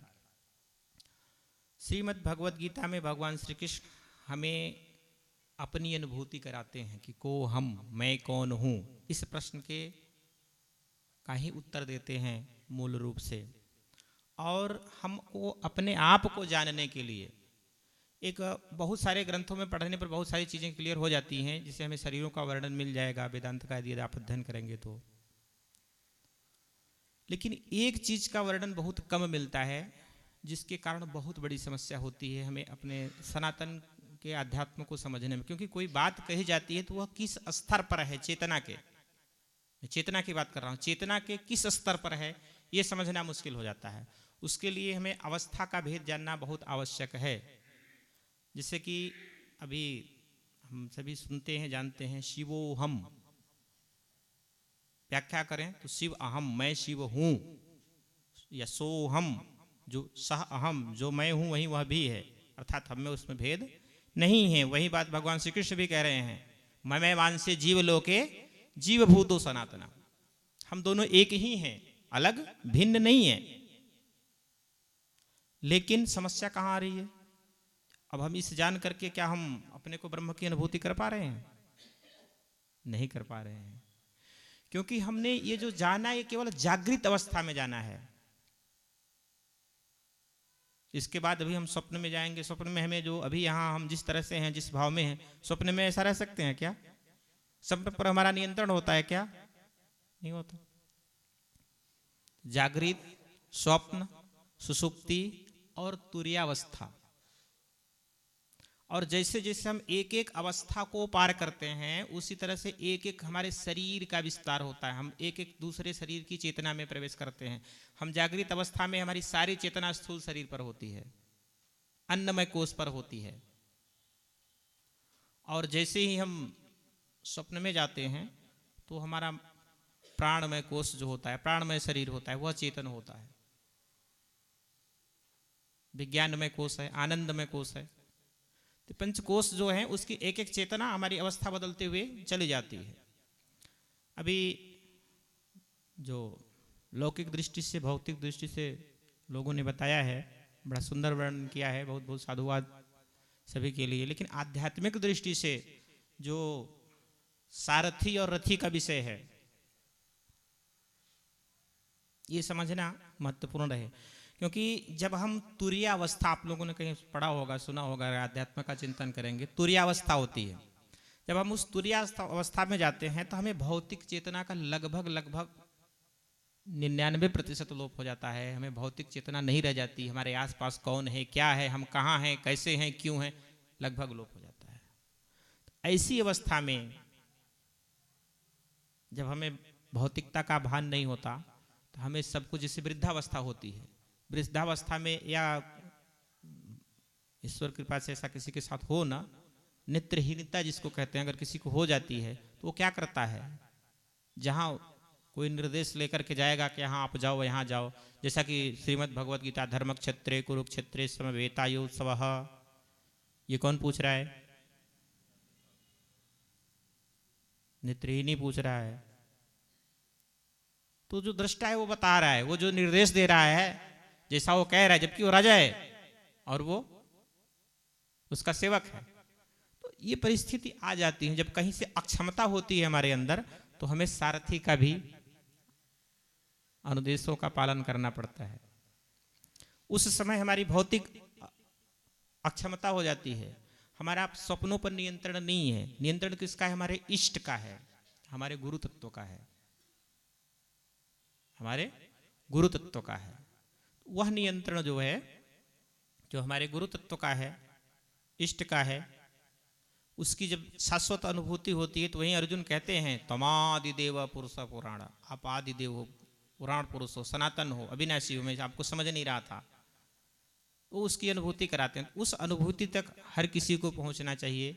ममे वांसे जीव लोके जीव भूतो सनातन, वो अपने सनातन तत्व को, हमारे जो मानव जीवन का मूल उद्देश्य है, अथवा यूं कहें कि इस सृष्टि के समस्त प्राणियों का जो मूल उद्देश्य है, अपने आप को जानना, अपने स्वरूप को जानना, यही योग शास्त्र भी कहते हैं। श्रीमद् भगवद गीता योग शास्त्र की ब्रह्म विद्या है।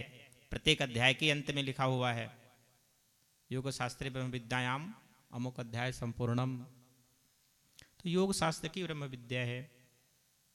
और सब कुछ बड़ा अच्छा रहा आप लोगों का वक्तव्य, लेकिन एक बात से थोड़ा सा कष्ट हुआ, जो क्योंकि हम योग दार्शनिक हैं, योगाचार्य हैं, उसके नाते समाधि का जो विषय था, समाधि लगाना गलत है। लेकिन वास्तविक ज्ञान निःश्रेयस सिद्धि से समाधिगमः, बिना समाधि में गए हमें ज्ञान प्राप्त नहीं हो सकता। जन्म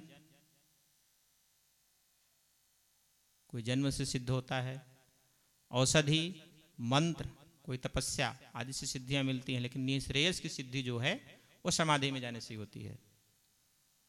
लेकिन इसका ये पर्याय नहीं है कि हमें आजीवन समाधि में ही रहना है।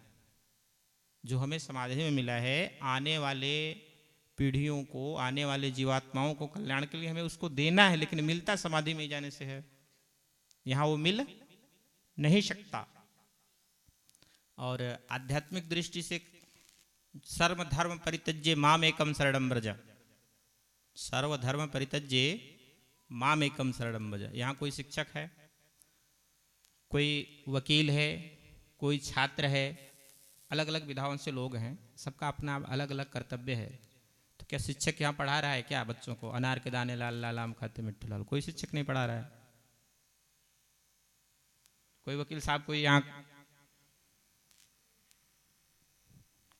मतलब सब लोग अपना सारे धर्म को छोड़ करके आप लोग एकमात्र जीव भाव से यहाँ मंच के प्रति समर्पित हैं। मंच से जो भी निर्देश हो रहा है उसका अनुपालन कर रहे हैं, ये समर्पण है। सर्वधर्म परित्यज्यते मामेकम शरणं व्रज। क्योंकि जब हम सभी इंद्रियों से, सभी चेतनाओं से उस अपने इष्ट के प्रति, अपने आराध्य के प्रति अथवा अपने सद्गुरु के प्रति जब समर्पित होंगे, तभी हम अपनी एक शरीर, स्थूल की चेतना से हम सूक्ष्म चेतना में, सूक्ष्म चेतना से कारण शरीर की चेतना में, कारण शरीर की चेतना में आनंदमय कोश की चेतना में प्रवेश कर पाएंगे और अपने तदाद्रष्टु आत्मस्वरूप अवस्थान, हम अपने आत्मस्वरूप में प्रतिष्ठित हो पाएंगे। इससे पहले संभव नहीं है। यदि यहाँ कोई अपना अपना कर्तव्य करने लगे एक दूसरे से, तो क्या होगा? फिर यहाँ मंच का कोई अर्थ निकलेगा? नहीं निकल सकता। उसी तरह से हर किसी को समर्पित भाव से अपने इष्ट के प्रति, अपने आराध्य के प्रति, जो भी हमें गुरु मंत्र मिला हुआ है उसका अनुसरण करना चाहिए। भगवान श्री कृष्ण का सारा उपदेश लगभग इसी के इर्द गिर्द है। कर्म योग कर्म सुकौशलम। तो इस प्रकार से योग में कुशलता, कर्मों में कुशलता आती है। हम जो भी कर्म करते हैं, हम जहाँ भी कर्म करेंगे, जैसा कि आपने कहा कि सब 3 वर्ष में ही सीख लिए, संभव नहीं है। कैसे संभव हो गया? योग के प्रभाव से। और समाधि में जाने से हम निठल्ले नहीं हो जाते। समाधि में जाने से हम निठल्ले नहीं हो जाते। हम शारीरिक रूप से कोई कार्य नहीं करते, ये सच है। शारीरिक रूप से हम कोई कार्य नहीं करते, लेकिन मानसिक रूप से वहां भी बहुत सारे कार्य करने पड़ते हैं। ये महर्षि पतंजलि ने भी स्पष्ट किया है।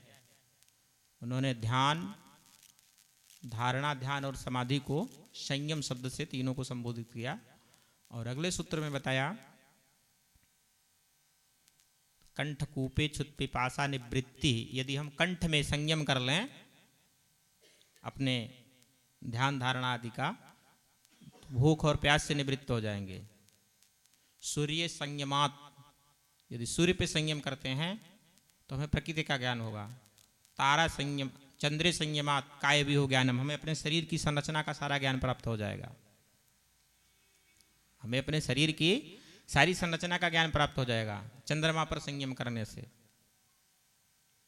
तो हम संयम करके वहां क्या करेंगे? भौतिक रूप से तो कुछ नहीं करेंगे, समाधि में ही रहेंगे, लेकिन आंतरिक रूप से, आभ्यंतर रूप से कुछ न कुछ तो करना होगा, तभी तो हमें उसका ज्ञान प्राप्त होगा। और वही ज्ञान आकर के हमें प्रचारित सारित करना पड़ता है। तो समाधि निःश्रेयस सिद्धि के लिए बहुत आवश्यक है। सारे हमारे ज्ञान की पूर्णाहुति समाधि पर ही होती है। हमारे सारे धर्म ग्रंथों की पूर्णाहुति, श्रीमद् भगवद गीता को हम प्रस्थान त्रयी के नाम से जानते हैं, जिसमें उपनिषद हैं,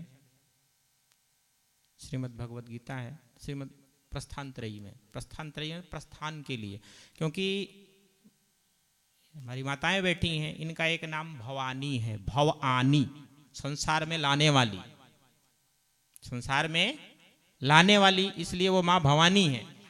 लेकिन भाव में संसार में तो ला दी हमको माँ भवानी, हम आ गए, करना क्या है? तो फिर हमें यहाँ से वापस भी जाना है। यदि हम वापस नहीं जाएंगे तो पुनरपि जननम पुनरपि मरणम पुनरपि जननी जठरे शयनम की स्थिति चलती रहेगी। ये हमारा जीवन मरण का चक्र चलता रहेगा। इससे हमें, जिसे हमने एक रोपवे देखा है, रोपवे में वो जो उसके क्या बोलते हैं, बॉकेट बोगी, ट्रॉली, जिसमें हम बैठते हैं, वो जाती है और आती है। लेकिन कोई ऐसा होता है जब वो अपने गोलाई की घिरनी के लास्ट में आती है तो साइड में किनारे हो जाती है, स्टॉप, उसकी गति रुक जाती है। तो ये जो जन्म मरण की चक्र की क्रिया है, जिसमें हम गोल गोल घूमते जा रहे हैं, उस रोपवे वाली टाली की तरह, उसको साइड में लगने के लिए ही जो है ये हमें श्रीमद् भगवद गीता का उपदेश दिया गया है। हम साइड में लग जाएं, एक किनारे हो जाएं, स्थिरता होकर के हम दृष्टा बन करके सब कुछ केवल देखने वाला हो जाए, आराम कर लें, क्योंकि प्रकृति हमें आराम नहीं करने देती। प्रकृति का स्वभाव परिवर्तनशीलता है। हमारे शरीर में जितनी, शरीर का सूक्ष्म इकाई जो है कोशिका कहलाता है, सेल, लेकिन ये कोशिका जो है प्रत्येक 7 वर्ष में बदल जाती हैं। आज जो है 7 वर्ष के बाद ये कोशिका हमारे शरीर में नहीं मिलेगी, लेकिन वो परिवर्तन इतना सूक्ष्म होता है कि हमें पता ही नहीं लगता। हमें लग रहा है कि हम जन्म से आज तक वही हैं, जन्म से आज तक हम वही हैं, लेकिन सच ऐसा नहीं है। प्रत्येक 7 वर्ष में हम बदलते जा रहे हैं, कितनी बार बदल के हमें पता ही नहीं है। ये शरीर हमारा बदल गया है। तो वही भगवान श्री कृष्ण कह रहे हैं, आप अपने आप को जानो।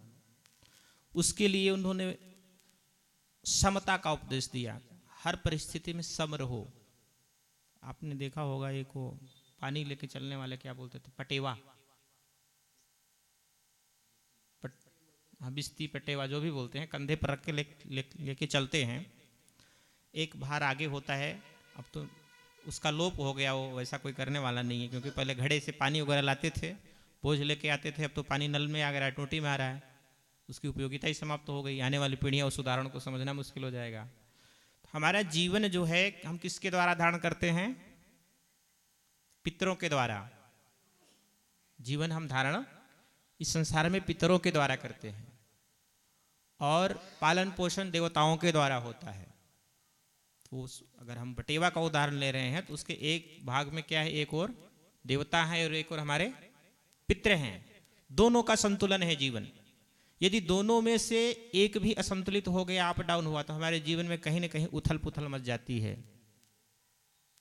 व्याधियां आ जाती हैं, विकृतियां आ जाती हैं, चाहे शारीरिक विकृतियां हों अथवा मानसिक विकृतियां हों अथवा सामाजिक विकृतियां हों, कहीं ना कहीं से विकृतियां आ जाती हैं, हम अस्त व्यस्त हो जाते हैं।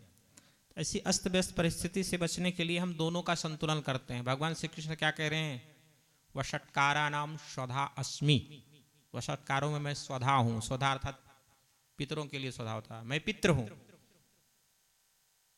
तो षटकारों में मैं स्वधा हूं, यानी कि मैं पितृ हूं, देवता नहीं हूं। देवता उन्होंने नहीं बताया। और अधिकतर लोग सबसे बड़ा पूजा पाठ किसका करते हैं? देवताओं का। पितरों पर बहुत कम लोगों का ध्यान जाता है। ये हम लोग समझते हैं जहां जाओ वहां पितृदोष मिलता है। पितृदोष बहुत बड़ी समस्या है आज के समाज की। कारण क्या है? कि हम अनबैलेंस हो गए हैं, देवताओं के प्रति ज्यादा हमारा झुकाव हो गया है। कर्मता कर्मण्यता का थोड़ा विषय आ गया है इसमें। हम देवताओं के प्रति हमको, क्योंकि देवता अर्थात जो देता है वो देवता है, जो दे वो देवता है, तो हम लेने के थोड़ा आदी हो गए हैं। हम लोभी नहीं कह सकते, पर थोड़ा आदी हो गए हैं लेने के। अपेक्षा हमारी ज्यादा बढ़ गई है, इसलिए हम देवताओं की ओर ज्यादा झुक गए हैं, पितरों की उपेक्षा कर रहे हैं। जबकि देवताओं से ज्यादा हमें वो देते हैं। नारायण स्वयं कह रहे हैं वषट्कारा नाम स्वधा अस्मि। वषट्कारों में मैं स्वधा हूं। तो और जो बीच में जिसके कंधे पर ये भार होता है, जिसके कंधे पर भार होता है, जो संतुलित करने का काम करता है, उसके लिए बताया गया है उपदेशंति ते ज्ञानम परिप्रश्नेन सेवया। उस तत्वदर्शी पुरुष है जिसके कंधे पर ये देवता और पितरों का भार है, जो दोनों को संतुलित करता है। अगर थोड़ा सा सरक के आगे गया है तो उसको पीछे कर देगा, पीछे गया है तो आगे कर देगा। हम पूछना नहीं चाहते, हाथ नहीं उठवाना चाहते, लेकिन विश्वास है कि इसमें अधिकतर संख्या जो है गुरुमुखी नहीं होगी। लेकिन पहले ऐसा नहीं था। आने वाले समय में और ये दिनों दिन समस्या बढ़ती जा रही है। हम इस तत्व को समझ नहीं पा रहे हैं।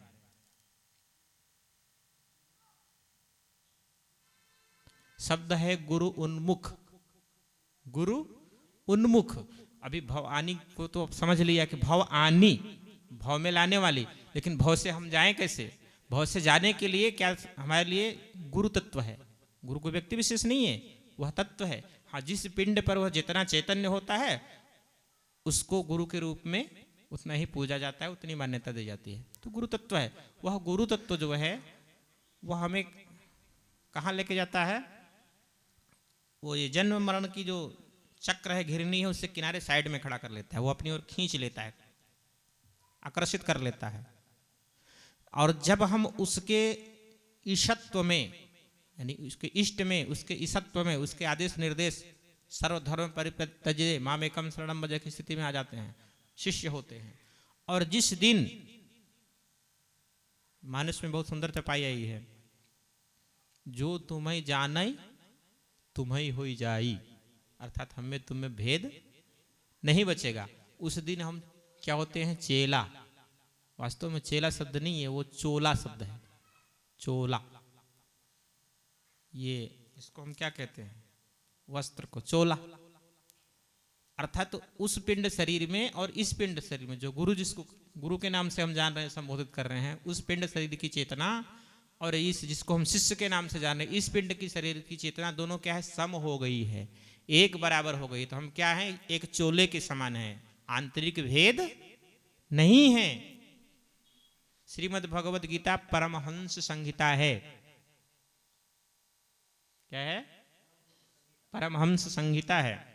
परमहंस संहितायाम में शब्द आता है। तो परमहंस संहिता है। जो तत्वदर्शी पुरुष होते हैं उनको हम परमहंस के नाम से जानते हैं। और जब चेला भी परमहंस हो जाता है तो वो चेला होता है, चोला होता है। चेला उसका भ्रंश रूप है। उससे पहले वो क्या होता है? शिष्य होता है, उसके ईशत्व में, उसके निर्देशन में। क्योंकि हर कोई जीव को हंस भी कहा गया है, हंस और परमहंस। जब हम अपने इस स्थूल, सूक्ष्म, कारण, अतिकारण आदि का अतिक्रमण कर लेते हैं, इस जन्म पुनरपि जन्म पुनरपि मरणम की प्रक्रिया से बाहर हो जाते हैं, उस गुरु तत्व को, उस सनातन तत्व को, ममे वांसे जीव लोके जीव भूतो सनातन, उस सनातन तत्व को समझ लेते हैं, तत्वदर्शी हो जाते हैं, तत्वद्रष्टा हो जाते हैं, अपने को तत्वतः जान लेते हैं, तो हम भी चोला हो जाते हैं। फिर कोई भेद नहीं रह जाता। अब समय की क्या मर्यादा है? 5 मिनट। तो इसके लिए उन्होंने बताया, हमारा लक्ष्य तो हमें पता हो गया, हमें कर्म करना है। धर्म क्षेत्रे कुरुक्षेत्रे। धर्म का उद्देश्य क्या है? अपने आप को जानना। कुरु, हम कोई मंत्र पढ़ते हैं तो आता है अमुक कार्यम कुरु कुरु स्वाहा, अमुक कार्यम कुरु कुरु स्वाहा। तो कुरु माने करना। हाँ, युद्ध में भी क्रिया होती है और धर्म में भी क्रिया होती है। कुरुक्षेत्र है, ये धर्म का कार्य करना है हमें। धर्म के क्षेत्र में, कुरुक्षेत्र में कार्य करना है। तो जैसे धर्म का उद्देश्य क्या है और कर्म का, युद्ध का उद्देश्य क्या है, इस विषय का चिंतन करेंगे तो हमें मिलेगा कि धर्म का उद्देश्य और युद्ध का, दोनों का उद्देश्य एक समान है। दोनों में हम अपने को केंद्रीकरण करते हैं, अपने को केंद्रित करते हैं। जिससे पहले अश्वमेघ यज्ञ हुआ करती थी। जैसे अश्वमेघ यज्ञ में जो, क्योंकि मनुष्य का स्वभाव है, मानवता का ये स्वभाव है कि जहाँ अगर हमको नियंत्रित न किया जाए, व्यवस्थित न किया जाए, तो हम छोटे छोटे छोटे छोटे खंडों में विभक्त हो जाते हैं। किसी न किसी वाद में ग्रस्त होकर के, जैसे आज समाज की स्थिति देखी जा रही है, किस तरह से हम छोटे छोटे वाद में विभक्त हो गए हैं, कोई क्षेत्रवाद में, कोई जातिवाद में, कोई धर्मवाद में, वादों से प्रभावित होकर के हम विभक्त हो गए हैं। या अभी आपने सरदार वल्लभ भाई पटेल की चर्चा की, जिसके नाम पे एकता दिवस मनाया जा रहा है। क्या किया उन्होंने? उन्होंने छोटी छोटी रियासतों को मिला करके एक राष्ट्र का निर्माण किया। ऐसा नहीं उन्होंने पहली बार किया, इससे पहले भी हुआ था। अगर प्रमाण की दृष्टि से देखें तो इससे पहले चाणक्य ने प्रयत्न किया था, राष्ट्रों को मिला करके, छोटे छोटे क्षेत्र को मिला करके एकता करने का काम चाणक्य ने किया था। और उससे पहले यज्ञों यज्ञों के द्वारा होती थी। यज्ञों यज्ञों में और कुछ नहीं होता था, यही होता था, एकता, यूनिटी बनाई जाती थी, एक केंद्रीय सत्ता स्थापित की जाती थी। तो योग के माध्यम से हम अपने आप को केंद्रित करते हैं। हमारी जितनी इंद्रियां हैं अलग अलग कार्य कर रही हैं। नेत्र का काम देखना है, कान का काम श्रवण करना है, तो सबको ला करके हम एक बिंदु पर, एक केंद्र पर स्थिर हो जाते हैं, एक केंद्रीय सत्ता स्थापित करते हैं।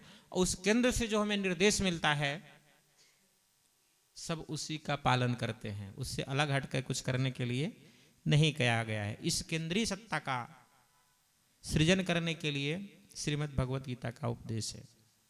श्रीमद् भगवत गीता हमें अपने आप को केंद्रित करना सिखाती है, हम किस तरह से केंद्रित होकर के अपने कार्य को करें। अर्जुन को दिक्कत दुविधा कहाँ आ रही थी? क्योंकि वो केंद्रित नहीं था, वह अपने विषय पर, अपने उद्देश्य पर, अपने लक्ष्य पर केंद्रित नहीं था, इसलिए उसको दिक्कत आ रही थी। क्या करें क्या न करें, समर्पित नहीं था। जो चीजें हमें नहीं समझ में आती है उसके लिए हमारे वेदों में महर्षियों ने हमें निर्देश दिया है।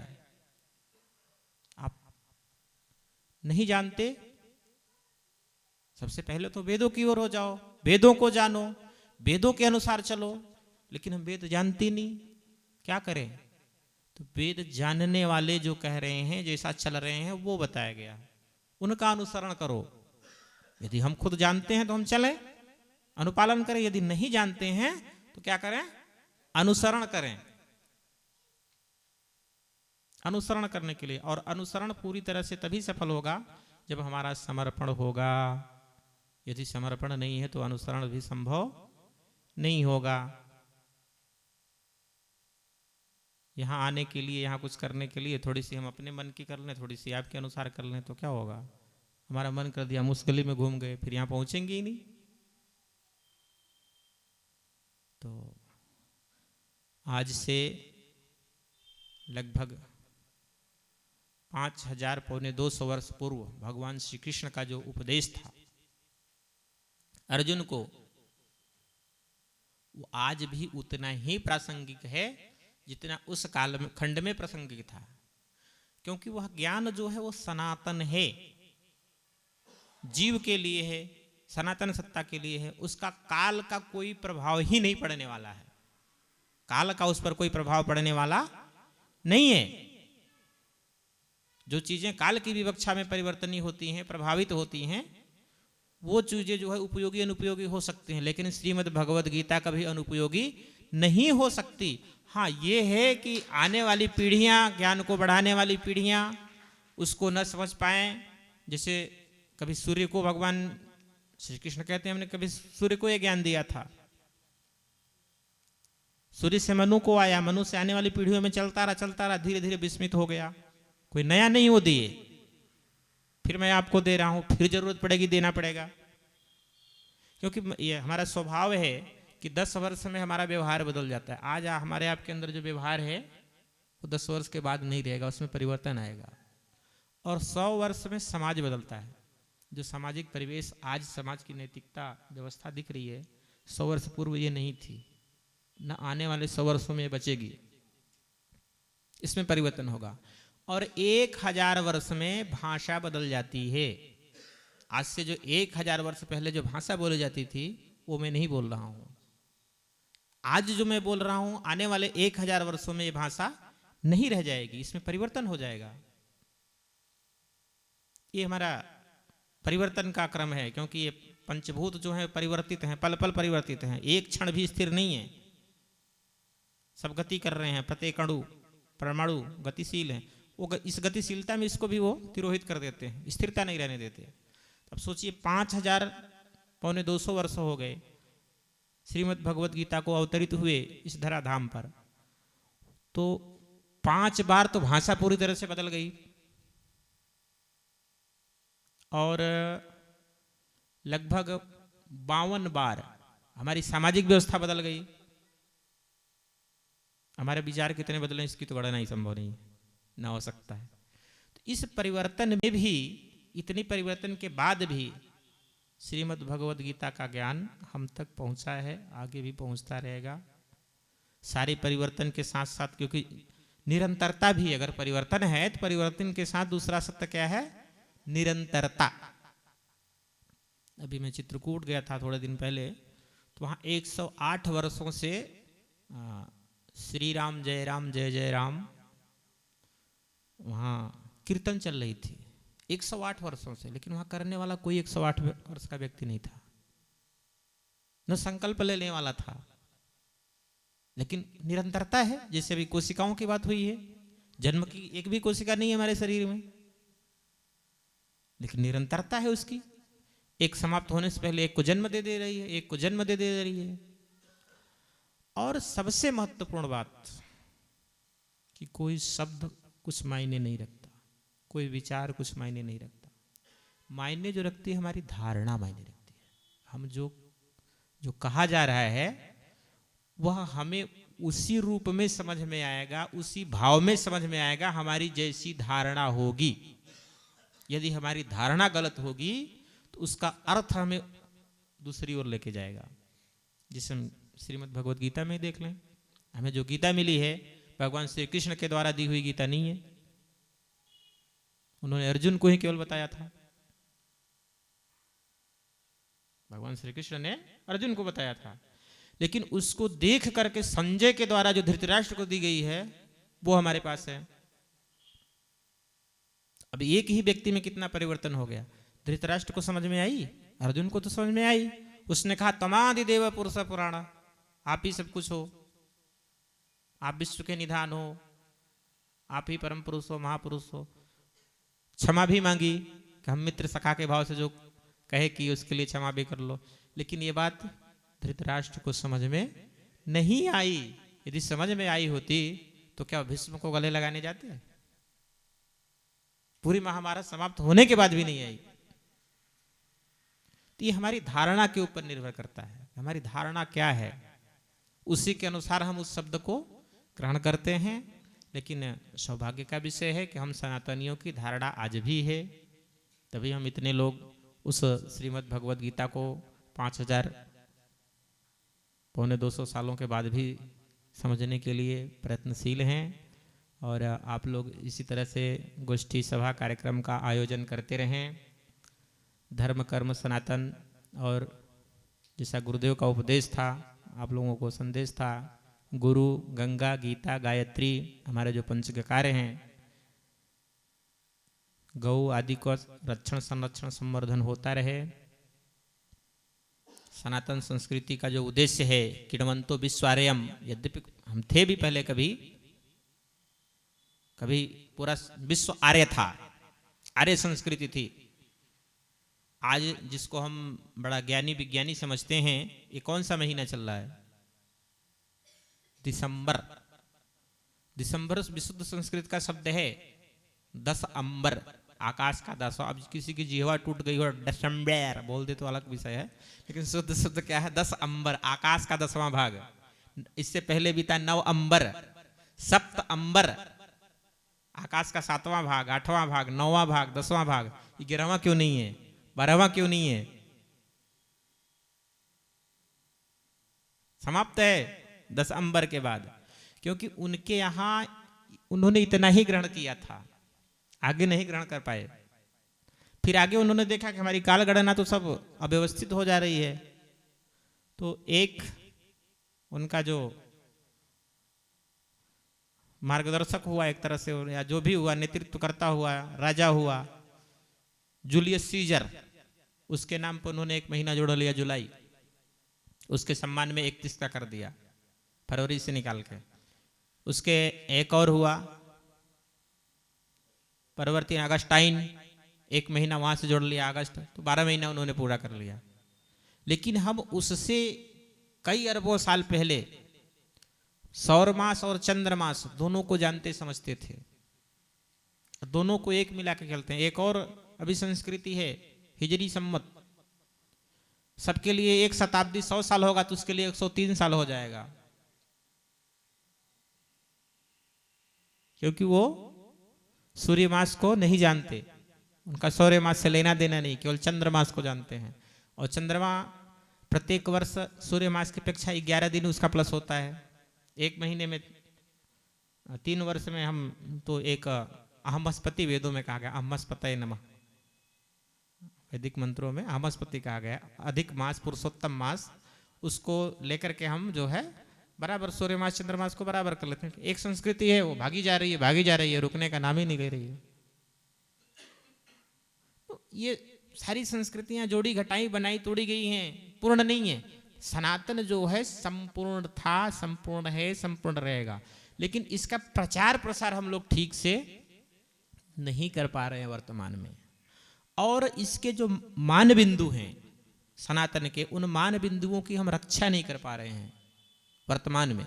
वर्तमान की जो समस्याएं, हम सनातन के संपूर्ण मान बिंदुओं को सही से व्यवस्थित, मर्यादित, रक्षित, संरक्षित नहीं कर पा रहे हैं। हमें इस पर भी ध्यान देना होगा। जिसे अभी आज हम आ रहे थे बस में, तो वहां हमने देखा एक बोलो जुबा केसरी बिमल गुटका, जबकि उस पर बड़े बड़े अक्षरों में लिखा हुआ है ये स्वास्थ्य के लिए हानिकारक है, लेकिन उसका इतना अच्छा प्रचार प्रसार हो रहा है जिसे अमृत से कम नहीं है ये। और जिसका प्रचार प्रसार होना चाहिए उसके बारे में क्या हो रहा है, व्यापार। हमारे यहाँ ये कोई पूजा पाठ शांति कर्म आदि करने जाएंगे तो हमें सप्तमृत्तिका चाहिए, 7 जगह की मिट्टी चाहिए होती है। उसमें एक है राजद्वार की मिट्टी। आप पर्ची लिख के जाओ किसी बनिए के पास में, तो आपको जो है पंसारी 10 रुपए की एक डिब्बी पकड़ा देगा। क्या है इसमें सप्तमृत्तिका? कोई पूछने वाला है? कोई न संस्था है, न संगठन है, न कोई व्यक्ति हमारे समाज का कोई पूछ ही नहीं रहा है। जो करना हो करो, जैसे करना हो करो। अभी पंडित जी लिखे नहीं तो दूसरे कहेंगे कि इनको तो आता नहीं, और लिखते हैं तो व्यापारी तो व्यापार के लिए अवसर ढूंढ रहा है, वो 10 रुपए की डिब्बी पकड़ा देगा। कोई पूछने वाला है कि भाई आप किस राजद्वार से लाते हो? प्राचीन मानक तो हमारे राजद्वार के समाप्त हो गए हैं। नए मानक कहां से तुमने तय कर लिया? किसके द्वारा तय कर लिया? हमारे सनातन के जितने धर्म ग्रंथ हैं हमारे आधार वही हैं। श्रीमद् भगवत गीता हमारी आधार है, वेद हमारे आधार हैं, पुराण आधार हैं, सनातन के वही आधार हैं। वह किसके द्वारा रक्षित संरक्षित हैं? हमारे सनातन के सर्वोच्च मानक कौन है? हमारे सनातन धर्म का सर्वोच्च पुरुष, सर्वोच्च व्यक्ति कौन है?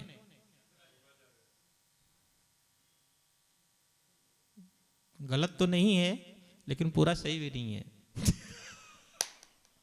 क्योंकि शंकराचार्य की परंपरा जब से आई है उससे पहले सनातन नहीं था। उस समय कोई सर्वोच्च नहीं होता था, उस समय भी तो सर्वोच्च होता था ना। सर्वोच्च के लिए श्रोत्री और ब्रह्मनिष्ठ, जो वेदों को जानने वाला हो और ब्रह्मनिष्ठ हो, उसमें निष्ठा रखने वाला हो, और आप्त, श्रोत्री, ब्रह्मनिष्ठ और आप्त पुरुष को बताया गया है। आप्त अर्थात तत्वदर्शी। आप्त यानी कि जो तत्वदर्शी हो, श्रोत्री हो, ब्रह्मनिष्ठ हो, वह ज्येष्ठ श्रेष्ठ वरिष्ठ है हमारे सनातन समाज का। आप बताएं उसके नियंत्रण में, उसके अधिकार में क्या है? कोई लेखक, कोई प्रकाशक उससे पूछने जाता है? 10 आप्त पुरुष कभी बैठ करके किसी विषय पे चर्चा करते?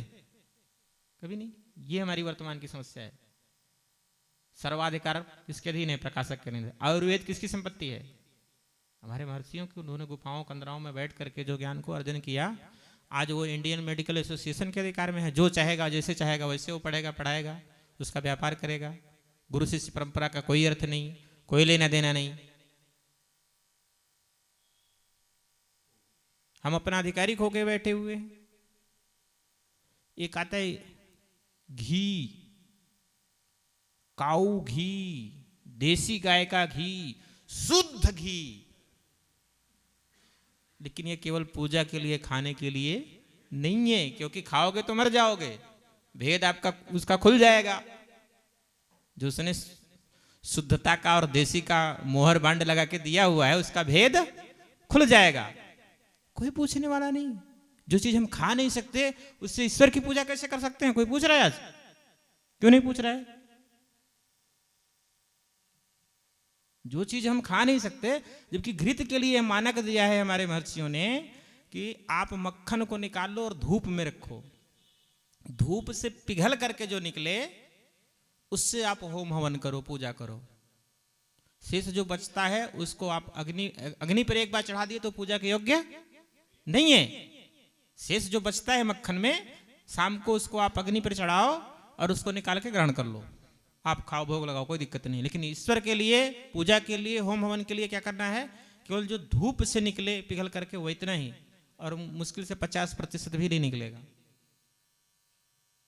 हम गोरक्षा चिल्ला रहे हैं, गो का क्या होगा? कौन सा उपयोग है? किसी चीज का रक्षण संरक्षण तभी हो सकता है जब वो हमारे उपयोगी हो, नहीं तो वो बोझ होती है। जिस चीज का उपयोग न हो उसका यदि हम रक्षण संरक्षण कर रहे हैं तो हम मात्र बोझ है। आज गौ माता हमारे समाज पर बोझ बन गई है। क्यों? उनकी उपयोगी कि आज हमको दर्शन हुए, गुरु तत्व, समर्पण तत्व, ये बारे में हमको बहुत जानने के लिए मिला है। और भी ऐसा लगता था कि हम सुनते रहें, क्योंकि ज्ञान अथाह है और स्वामी जी उसके आधिकारिक वक्ता हैं। लेकिन अर्जुन और धृतराष्ट्र वाली स्थिति हमारी भी है। अर्जुन को समझ में आ गई, हम लोग अभी धृतराष्ट्र की लाइन में हैं, धीरे धीरे हम भी उस और आगे बढ़ेंगे, ऐसा संकल्प लेकर के हम यहाँ से जाएंगे।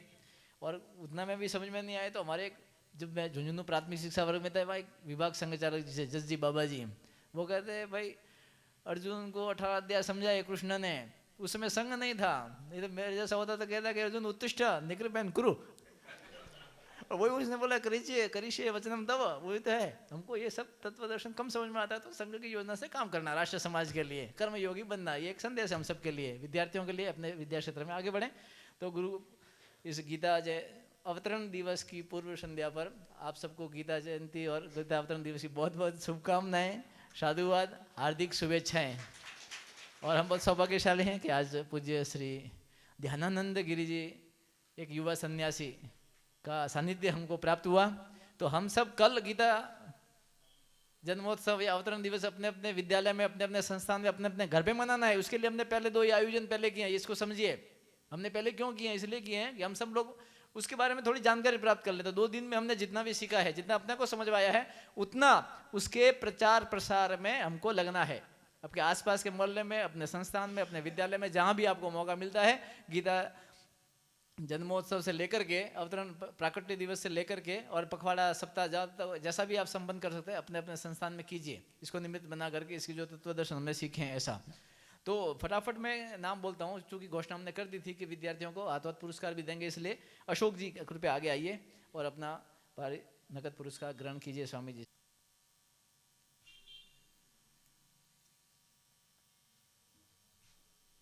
आ जाओ। उसके बाद में रमेश कुमार जी, पैर नहीं छुएंगे, हाथ जोड़ेंगे क्या? हाँ, पैर इसलिए नहीं छूते कि हम आपके पैर छूते हैं जी, कन्याओं से पैर नहीं छूते। कन्याओं से पैर नहीं छूना, ये अपनी भारत की संस्कृति है, अदरवाइज नहीं लेना है इसको। रेस्पेक्ट है, वो एक मातृदेवो। आइए।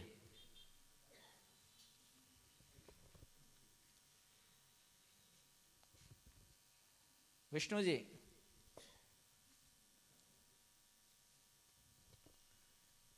और एक पुरस्कार चंबत जी वैसा का भी है, लेकिन उनसे हम लेंगे देंगे नहीं। पुरस्कार की व्यवस्था विद्यार्थियों के लिए थी। तो आप सबका 2 दिवसीय ये अपना श्रीमद् भगवद गीता जी को केंद्र मान करके अपन ने जो व्याख्यान में आयोजित थी, उसमें आपने बहुत धैर्यपूर्वक, शांतिपूर्वक अपना सहकार प्रदान किया, इसको सफल बनाया। इसलिए हृदय से पूरा गुरुकुलम परिवार की तरफ से आपको कृतज्ञता ज्ञापित करते हैं। भविष्य में भी जब आपको निमंत्रण गुरुकुलम का मिले इस प्रकार का आयोजन के लिए, तो इस ज्ञान उपासना में आपका सहयोग मिले, ऐसी अपेक्षा और आकांक्षा के साथ में इस आज का उसका पूर्ण करते हैं।